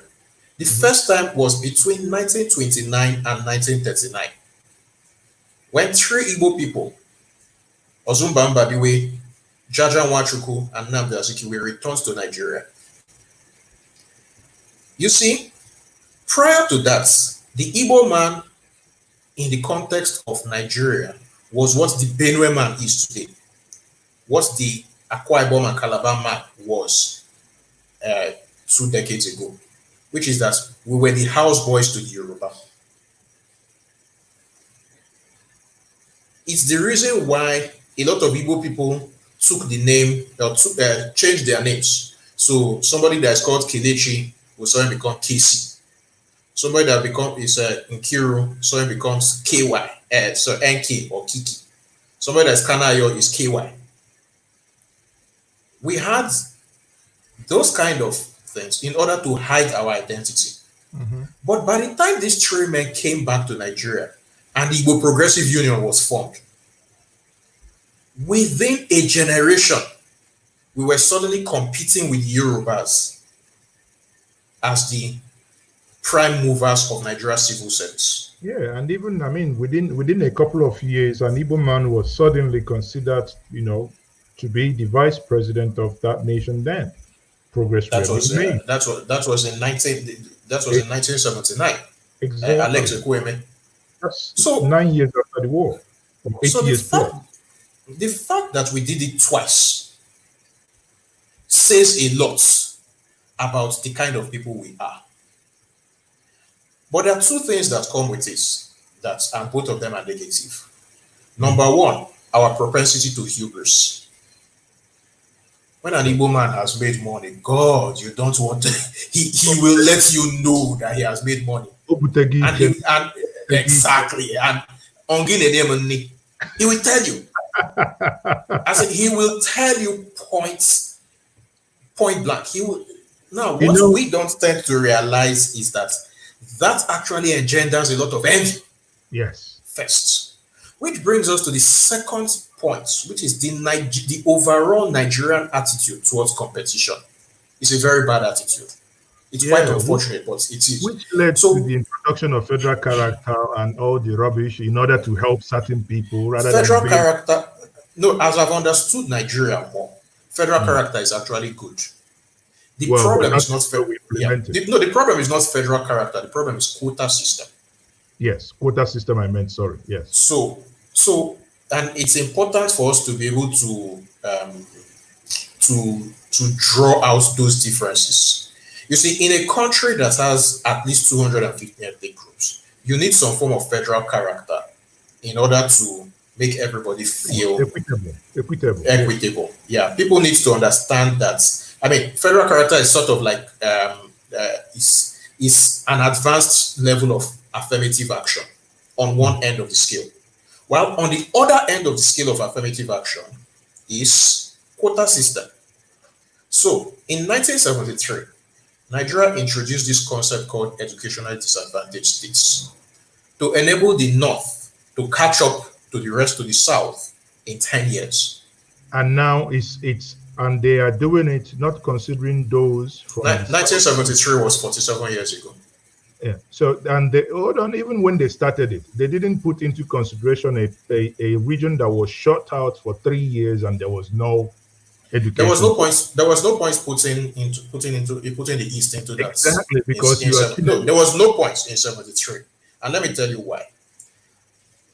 The northern elites did their people dirty under the British rule, because it was actually a deal between Atahiro II and Frederick Lugard to keep missionaries out of the north, which is why, as of the so-called independence in 1960, 2% of the population in the north was educated, Western education. So, to be fair to the north, they actually had they were educationally disadvantaged. There is no argument. To be fair to them. But the fact is, the problem is, you put a policy in place in 73, again, 47 years ago. Picking with the born 73 is ready to be a grandfather. You put a policy there, and you have failed completely. You are still doing educational disadvantage. That is the failure. This is 2020, and you have a case of unitary school where a child from Anambra who must explain to the dad that he or she has failed by scoring 139. Now, and you take a girl child from Yobe that must score only 2. You know what it means? Even if you're blind, just mark B, B, B, B, B, B, B, just all through. There is no way you get less than 10. That's what it means. Of course. So, and it's actually, they are hurting themselves, because in the was no journey and but this one, they are only just you see, you have just, that is one of my favorite Igbo proverbs. When you hold somebody down, you're holding yourself down. You can't stand up. So these are the structural inequalities that are inbuilt in the Nigerian system, because a certain group of people want to remain in power forever, and then for their children to remain in power forever. Mm-hmm. It's the feudal system. So that's the big the big clash, as it were, in the Nigerian states. You have feudalists in the north, and then you have, I don't like using the word progressives, but I can't think of another word in the south. Yes. So you have these feudalists, and it is not an accident that, I mean, the evidence is there. We've had 20 years of this so-called democracy now. So the evidence is there. When we had Obasanjo from the south, Nigeria's GDP grew, reforms were brought into place, and all of that, and the country moved at pace. Yeah. Then Obasanjo left, and Yar'Adua came into office, and Yar'Adua began to unroll a lot of the reforms that Obasanjo made. Then he died, and Jonathan came into office, and the private sector grew again. And accelerated development. And then Jonathan left, and this clown came in, and we can see all of the withdrawal. The state is getting bigger. The problem that he's facing now is that the state clearly does not have the capacity to do what he wants it to do. One. And it is showing up in different things, which brings me to something else that I think is very important for our people to understand. I work in geopolitics. That's my day to day. So all these things, I look at them every day. And it is important to it's important for people to see some of okay.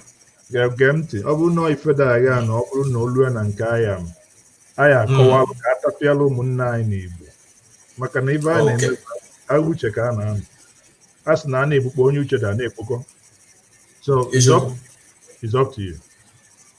Yes, but we have a duty to educate our people as much as we can. So let me bring your slide in. Let me bring it in. So can you expand it, please?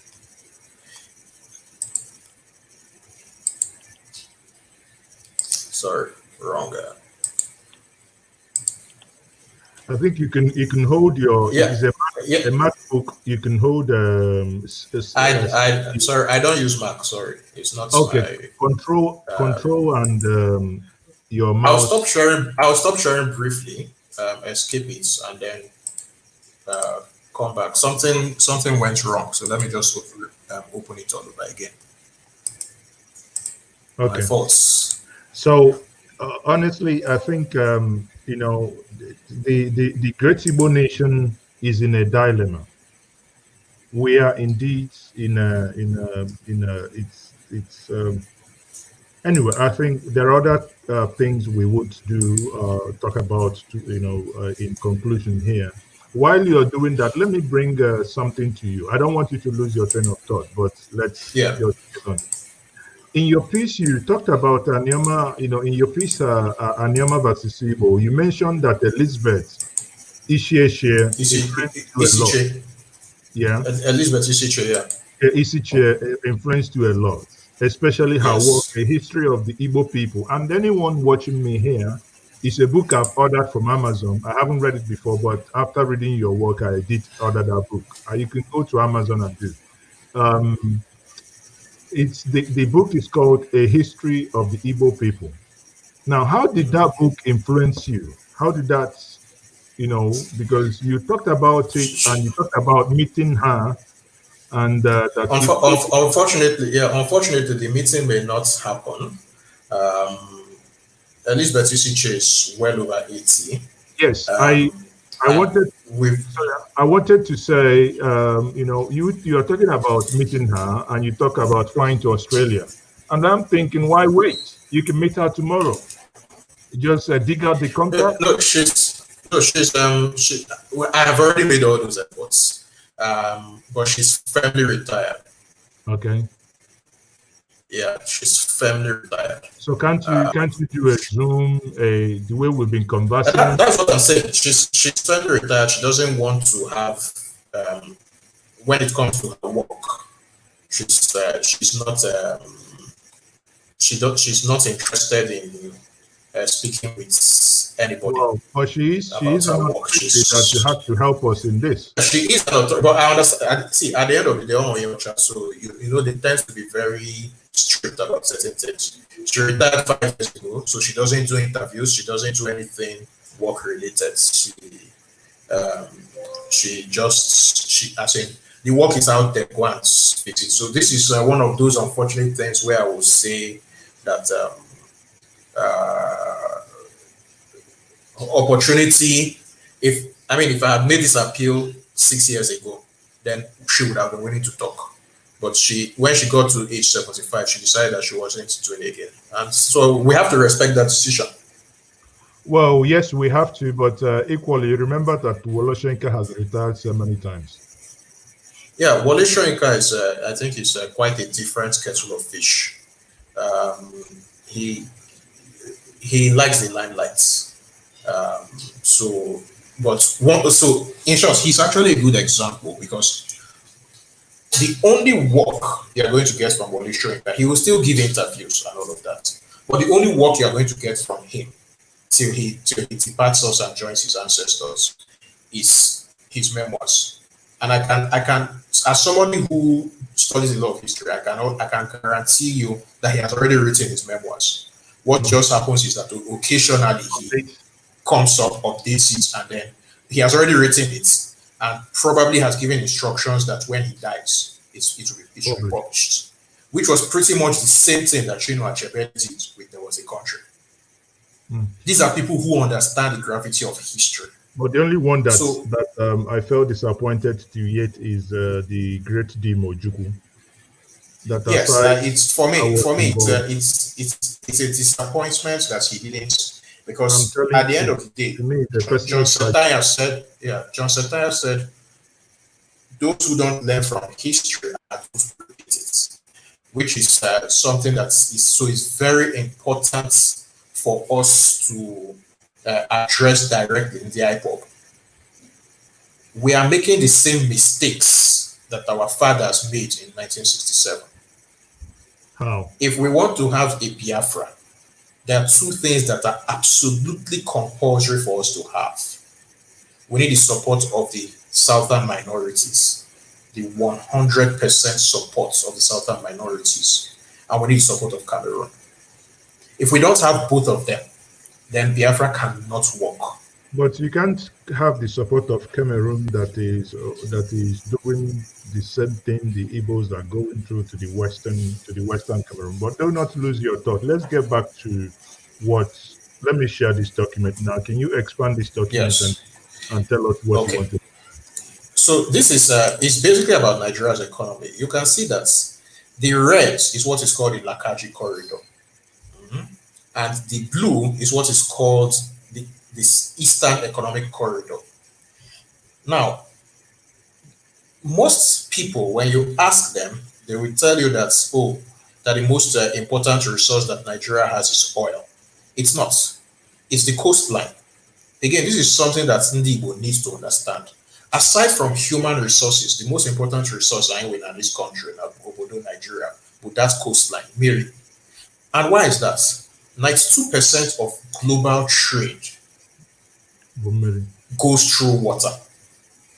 So for the north, for northern Nigeria, it is an absolutely crucial imperative that they have access to the ports. Now, they believe that they cannot control us, which is one of the reasons why they have abandoned the ports in Warri, in Port Harcourt, in Calabar, in favor of the one in Lagos. But it is not an accident that since 1961, with the exception of Dapo Sarumi, every head of the Nigerian Ports Authority has been in Northern. It's in not an accident. And nothing is happening about it. Again, it's the control of Abuja. But sadly enough, it's one of the reasons why Abuja is obsessed with control. But even under 8 years of Obasanjo, it didn't change. That was, I said, with the exception of Dapo Sarumi. Dapo Sarumi was the head of the MPA under Obasanjo. For how long? I think he was there for 5 years. And he went back to the status quo. Well, by the time he left, by the time his tenure expired, Obasanjo had left. Because it's just like heading the police and DSS. When you look at the loop-sided appointment happening, you find out that even if tomorrow you have an Igbo presidency, Yoruba presidency, president from the south, whatever, the ones to guide you are still those already, because they've already inserted them in there. You can't take them away. Now, exactly. This is why it is important for us to understand the geopolitics of our region. And our region is not just Nigeria, the whole of West Africa. You see, we actually lie in a very critical region for global stability. Because of Nigeria's geopolitical location, you find that if Nigeria falls apart, and it's one of the reasons why do you think, as an example, that during the Biafran War, Britain, the US, and Russia, which were all on the opposing sides of the Cold War, all came together to support Nigeria against us?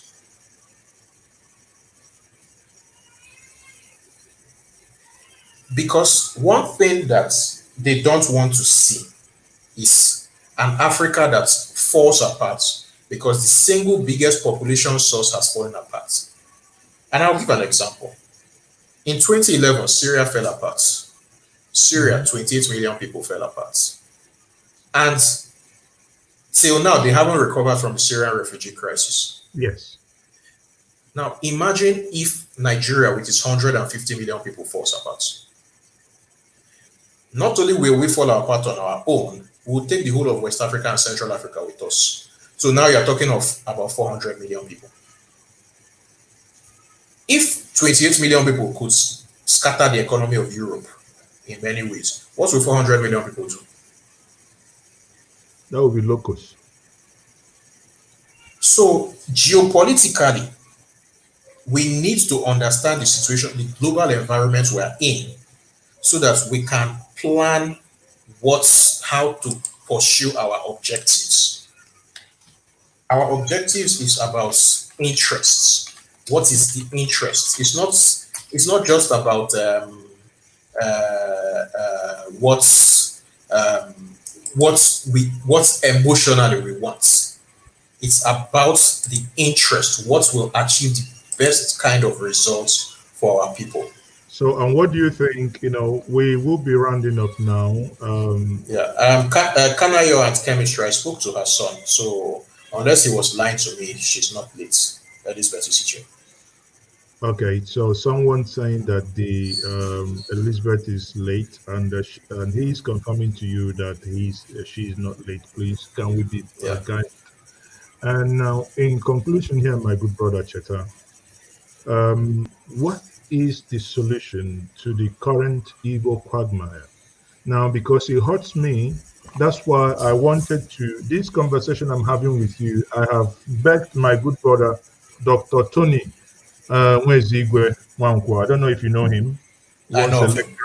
Yeah, once a lecturer at the. I don't know him, but I know of him.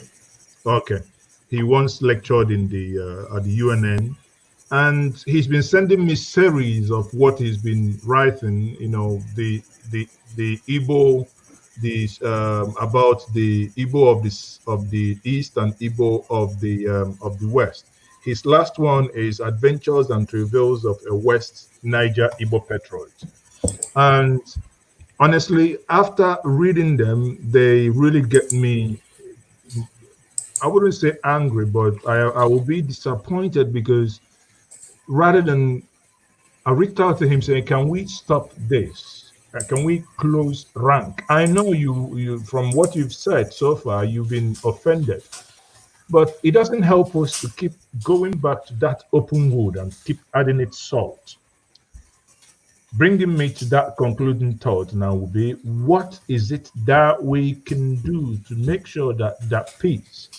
You talked about how Nyanwodo, as the leader of the Ohaneze Ndigbo in 2017, made that statement in Asaba to commemorate the 50 years of the Asaba massacre, and that he has apologized. What is it that we, the younger generations, can do more to make sure that the unity is cemented more? Because sometimes I can get angry that we have states, but sadly that is the way. Like, what I would say, what Ndigbo needs to do generally, we number one, we need we need an attitude shift. I think one of our problems is our arrogance. So I see as an example the southern minorities, the eastern minorities. I see the way a lot of our people talk to them. You can't keep shouting at somebody and calling him a slave and then expect that he will come and work with you. It's not going to happen. That's one. Number two, we need to realize Nigeria is going to implode, whether we like it or not. It's what I call the Nigerian conundrum. It's not even. It's about when, not if. Yeah, it's about when. That's why I said Nigeria. Whether I like or Nigeria is going to implode. It's not. I mean, given the fiscal situation. So the question is, when it implodes, how do we position our region, given our own political realities? Mm-hmm. Do we want to go a Biafra where, as a trading people, which is what we are, will now be surrounded by hostile people on all sides? That's the shortcut to starvation. Or do we want to, going back to the map I shared earlier, looking at the blue area, do we want to be in a position to control all the trade, all the way from Port Harcourt to Jamena, beyond the shores of Nigeria? We can do it. We are capable of doing it. But we need to start focusing on the economy. We need to start holding our own elected leaders to account. Because we have a situation where, as an example, the tax laws in Imo State, as we are so, guess when they were passed into law? The Imo Tax Code, 1958. That's the tax code that Imo State is using is the tax code of the old Eastern region. Mm-hmm. How do you expect to progress when you have not updated your statutes to conform with current realities. Is it surprising now when for everybody to see that Imo State, as an example, is doing very bad in terms of internal revenue generation? Why not? They will do badly when, I mean, people who were adults in 1958 is one of two things: either they are dead or they are almost dead. So the people who passed those laws then, and as in their realities were very different from our realities. 1958 was 62 years ago. So we need to hold our leaders to accounts internally. We need to understand that Nigeria is, whether Nigeria likes it or not, whether Abuja likes it or not, Nigeria will restructure. So it's Nigeria can either restructure peacefully by us thinking about it and doing it in an orderly fashion, or Nigeria will restructure forcefully by an implosion. But simply because of the threats of jihadi groups, the world will actually come to prevent a Nigeria breakup.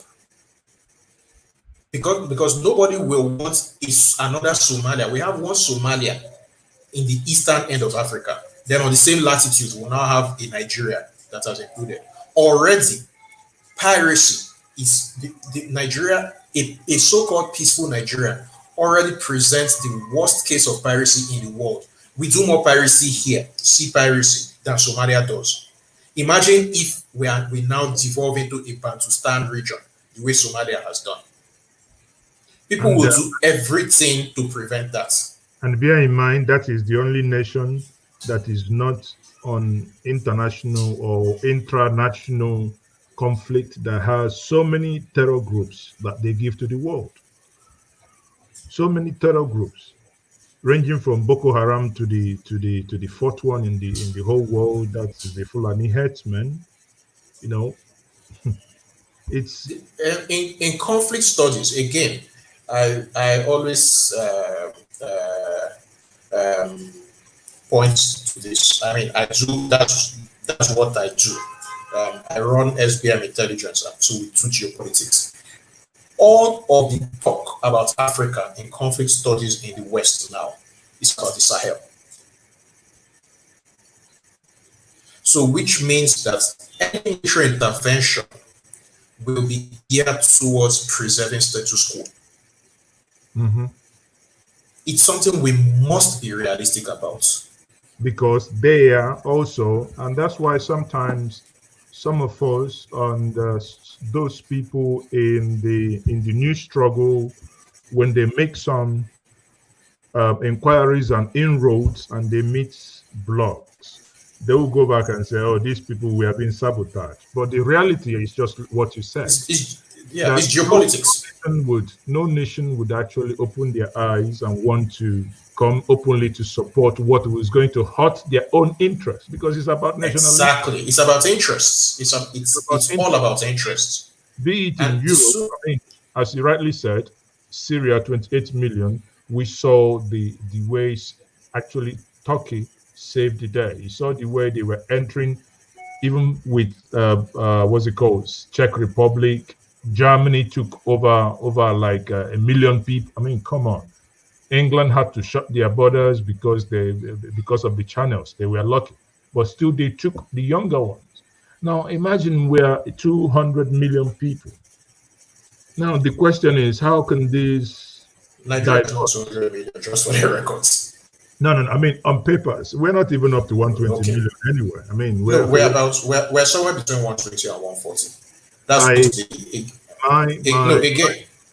Because we're not being because of the nature of we read yes, but because of the nature of what I do, I see a lot of consumption data. So the consumption data points towards between 120 and 140. That's where it's point. That's where I think we are.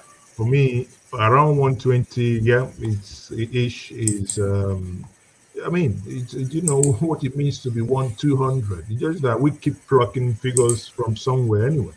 But be that as it may, the thing is, what could be the easiest strategy to get off? Because obviously, as you said, as long as you're Chinedu, and now let me replace, if your name is Emeka, figuratively, of course, let me replace Emeka with Southern Nigeria. That has become the trend. I have many people on this platform that will say it is a Republic of Biafra or nothing. And people like me will say, I would rather prefer and go for a Southern Nigeria for obvious reason. Southern Nigeria is it's if you're under the umbrella of Southern Nigeria, you have less risk of invasion, less risk of having what happened, a repeat of what happened in 1967, because again, you have to now begin to want to get the whole Southern Nigeria, probably with the middle belt, under subjugation. Yeah, but then let's look at the position of the minorities.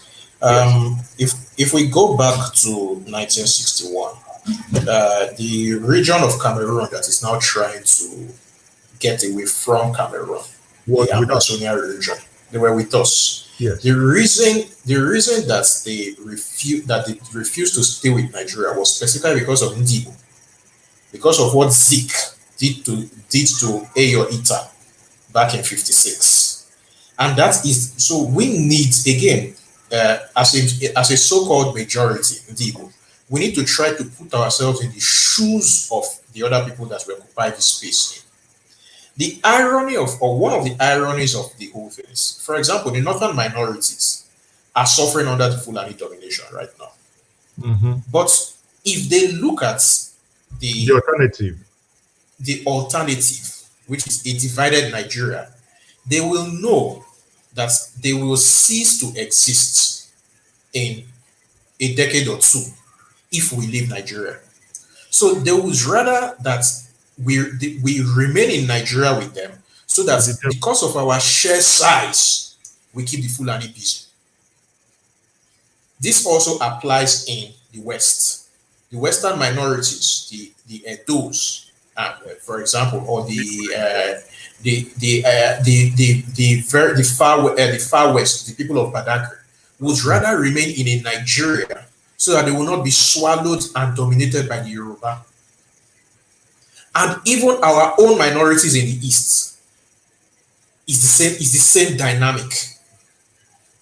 You understand? So the minorities in Nigeria would rather a Nigeria so that the big three are busy cancelling themselves out than a broken up country where suddenly in that country they are truly minorities. And we need to understand this, because it will enable us to know the kind of deals to reach with the minorities in order to push our interests. You can't just come and tell people, oh, Biafra or nothing. You have to sell to him. We are supposed to be salesmen. So I don't get why we keep shouting at them, Biafra or nothing. No, why not sell the idea? Why should they buy into it? Convince them. Once you can convince somebody of the viability of a project, he will follow you to the gates of hell for that project. But when he's not convinced, he will fight you. We've not done the groundwork, so it will not happen. Well, you see, whether it will happen or not, there is one fundamental thing that is obvious. I can't say that enough. The Nigerian state has never worked, and the Nigerian state is not working. The Nigerian state is configured. Nigeria is a failed state. Let's get that right. Exactly. So I mean, there is no. If we all know Nigeria is a failed state, Nigeria, it's it's something that keeps giving you headache. Something it is configured not to work. Again, I come back to the point I made before. How can it be, like you rightly pointed out, 47 years after, 47 freaking years, you still have a child that had to score 2, and one who scores 139 will go home crying to the mom, oh, mom, I failed this exam because I scored 139. However, someone who scored less than 10 is jubilating that he or she is getting into a unitary school, and you call that one nation 47 years after. And by the way, I don't know, I think I need to probably find a way to get to Olisa Abakoba on this program, because I need to find out Olisa Abakoba actually went to court to when Wike, as Minister of State for Education, confirmed that figures, and he went to court and he won. I think he won in 2017. I think 3 years later. Yes, bro. He won under a government that does not obey court orders. Jesus Christ. And how do you want people? How can we now look people in the face and tell them to still be proud of that nation? A nation that cannot even obey common because it affects them. It doesn't, it gets me angry sometimes that I wish I can walk. I wish there was a way to just walk away, because it just gets me mad. I'm not so personally, I don't think that getting angry is a solution. What I would say is understand where we are, how we are, why we are here, and then figure out intelligent solutions to get out of the quagmire. Sure. It's just that simple. Sure. And in figuring out that solution, and hence my advice to my brothers and my friends, there is a saying in Anambra that who knows only one road, he doesn't know any road. So there must be many ways to kill this rat. So it mustn't necessarily be one, but it's, part of the conversation is, the more we converse about it, the more we think about options and see which one will favor us most. If I keep saying, the Igbos of the West, the Igbos of the East are more than enough to be a nation of their own if push come to shove. Completely true. Because at the end of the day, we have countries like Singapore that is not even half the size of Anambra State. Probably with our same population. I think Singapore is the wrong comparison, though. Well, for the simple reason, Singapore is surrounded on three or four sides by water. They have access to that water. Well, they have access to water, but there are other countries in this world. My point is, if you take by virtue of population census, if you take the 5 states in the southeast, now take Igbos on the fringes of other states, and if you take the Igbos of the southeast and the Anioma, you take the other Igbos in the fringes, like some of them in the in rivers and other areas, there is no way the Igbos are not up to 30 million. I mean, that's being very conservative here. That is being, knowing that Nigerian population is not up to, as I said before, is not up to 200 million. So just minimum. I mean, some people argue that we are over 50, but I mean, I'm just being realistic. And okay. So if I take that again, some people are saying Switzerland, UAE are Switzerland. The UAE is not landlocked. No, UAE has water. I mean, we go to the beach anyway. The geopolitical realities of Europe and the geopolitical realities of Africa are different. So Switzerland is not a very good example for what we want to talk about. And I think more importantly is the fact that the Great River Danube passes through Austria, the Great River Rhine passes through Switzerland, and they are not surrounded by hostile people who want to destroy them.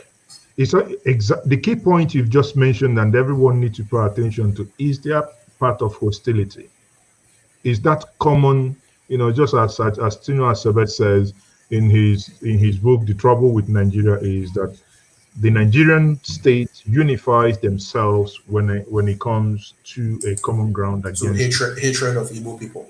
Yes, that's the only thing. It's just the common hatred of the Igbo is the only thing that unifies them. But it appears by the recent events that the things the Igbos were only the ones bearing brunt of is now coming back to haunt them.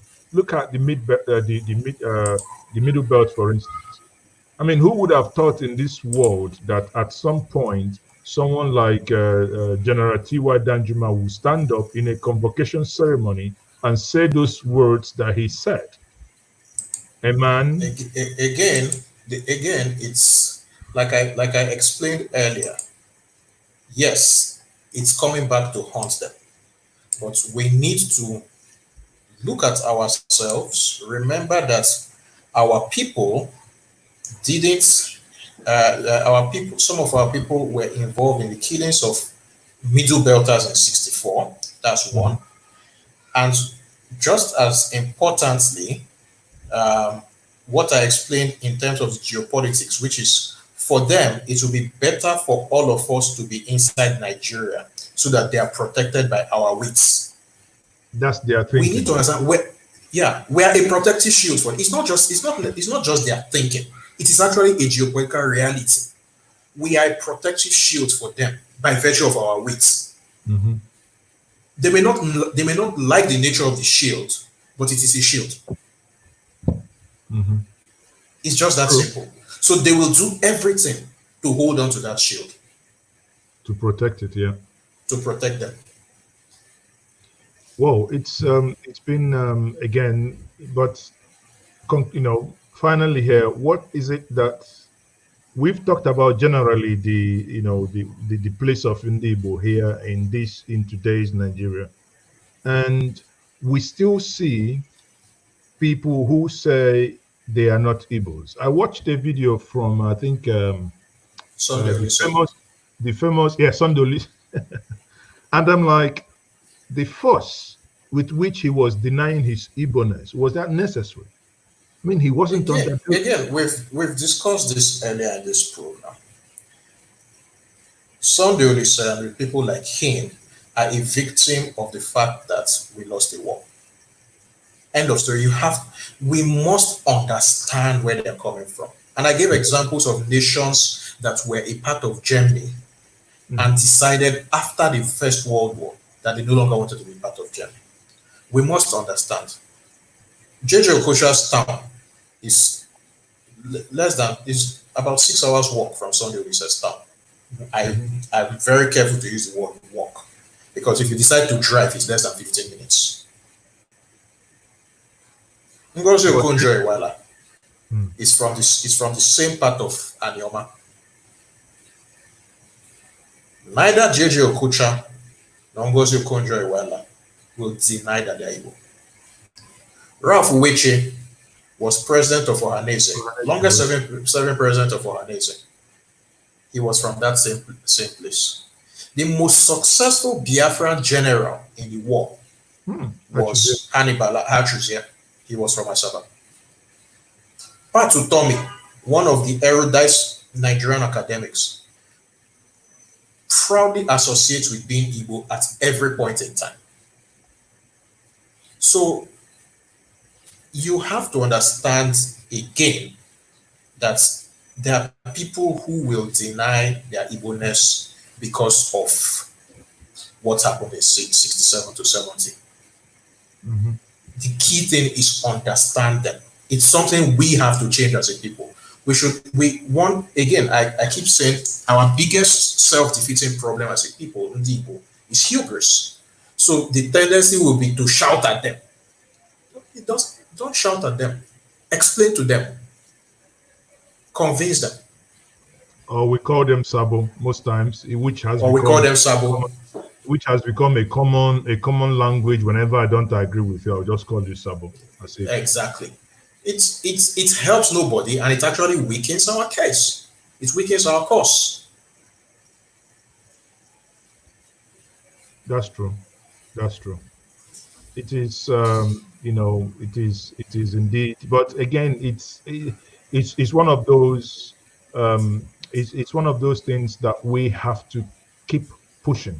We keep pushing. It's not a day's job. Over time, we believe that programs like this, when people listen to them, reflect and go back, because some of the historical discussions that we have this afternoon, not many people are aware of them. Like I have heard people saying, what's it called? The Philip Asiodun was Sabo, was this, was the other one, but no one ever put what he went through or the context of what pushed him in taking those decisions that he took. And even that he eventually, probably not coming out to say, I regretted what I did, but you can see that he regretted what he did by his current actions, by the actions of going back to. And I think sometimes we as Indigo must not be too rigid. That if somebody begins to retrace their steps, even without saying it, that we can begin to accept that individual back. Because obviously that person has sinned, it cannot be accepted. And in the main Igbo folk, we do it, but sometimes very hard for Igbos to do it, quote unquote, with the Igbos of the West, because after all, we had Omar Sanda, who eventually came back and became General Ikenwachukwu. And we know what Ikenwachukwu eventually attained within the Igbo society.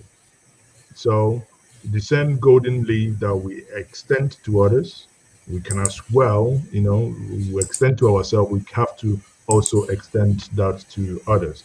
It has been a very wonderful 2-hour conversation with you, Cheta, here, and very educative as well.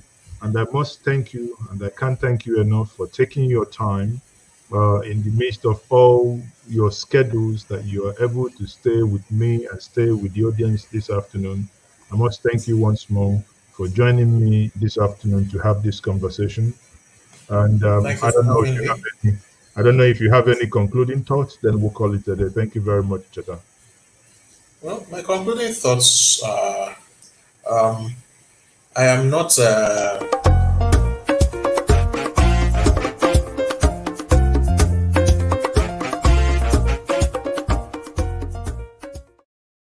sorry, go ahead. Yeah, my concluding thoughts are rather simple. I'm indifferent to the whole Nigeria, or Nigeria as it currently exists. But I'm also guided, and I can't stress it enough because of the nature of what I do for a living. I'm also guided by what our place as Igbo should be. One thing that we must avoid at all costs is to be victims. Is to be victims again, because it will be that much more difficult given the current global economic realities. It will be that much more difficult for us to stand up. But at the end of the day, we need to prepare ourselves for whatever eventuality. We need to find a common ground with the people around us. Yes. Because if we don't find a common ground with the people around us, whatever project we embark on will not succeed. And I think that's the important thing that we need to take away from every conversation. We must learn to be good neighbors. On that note, I will say thank you very much once more. We cannot overemphasize this. Some people say we are too loud as a people, and others say that we are domineering in whatever we do. But I can say, as Igbo, we are builders. We build, we develop wherever we go. And it is in our nature too. It is in our nature, and I keep saying this. Wherever you go to a particular city and you see a very fine house, and it's not again boasting here, but chances are that house, who it could belong to. If it's not an indigene of that, if that house definitely does not belong to an indigene of that place, your guess to other house will belong to is as good as mine. On that note, thank you once more for being part of this conversation this afternoon, and remain blessed and have a restful day. Thank you very much.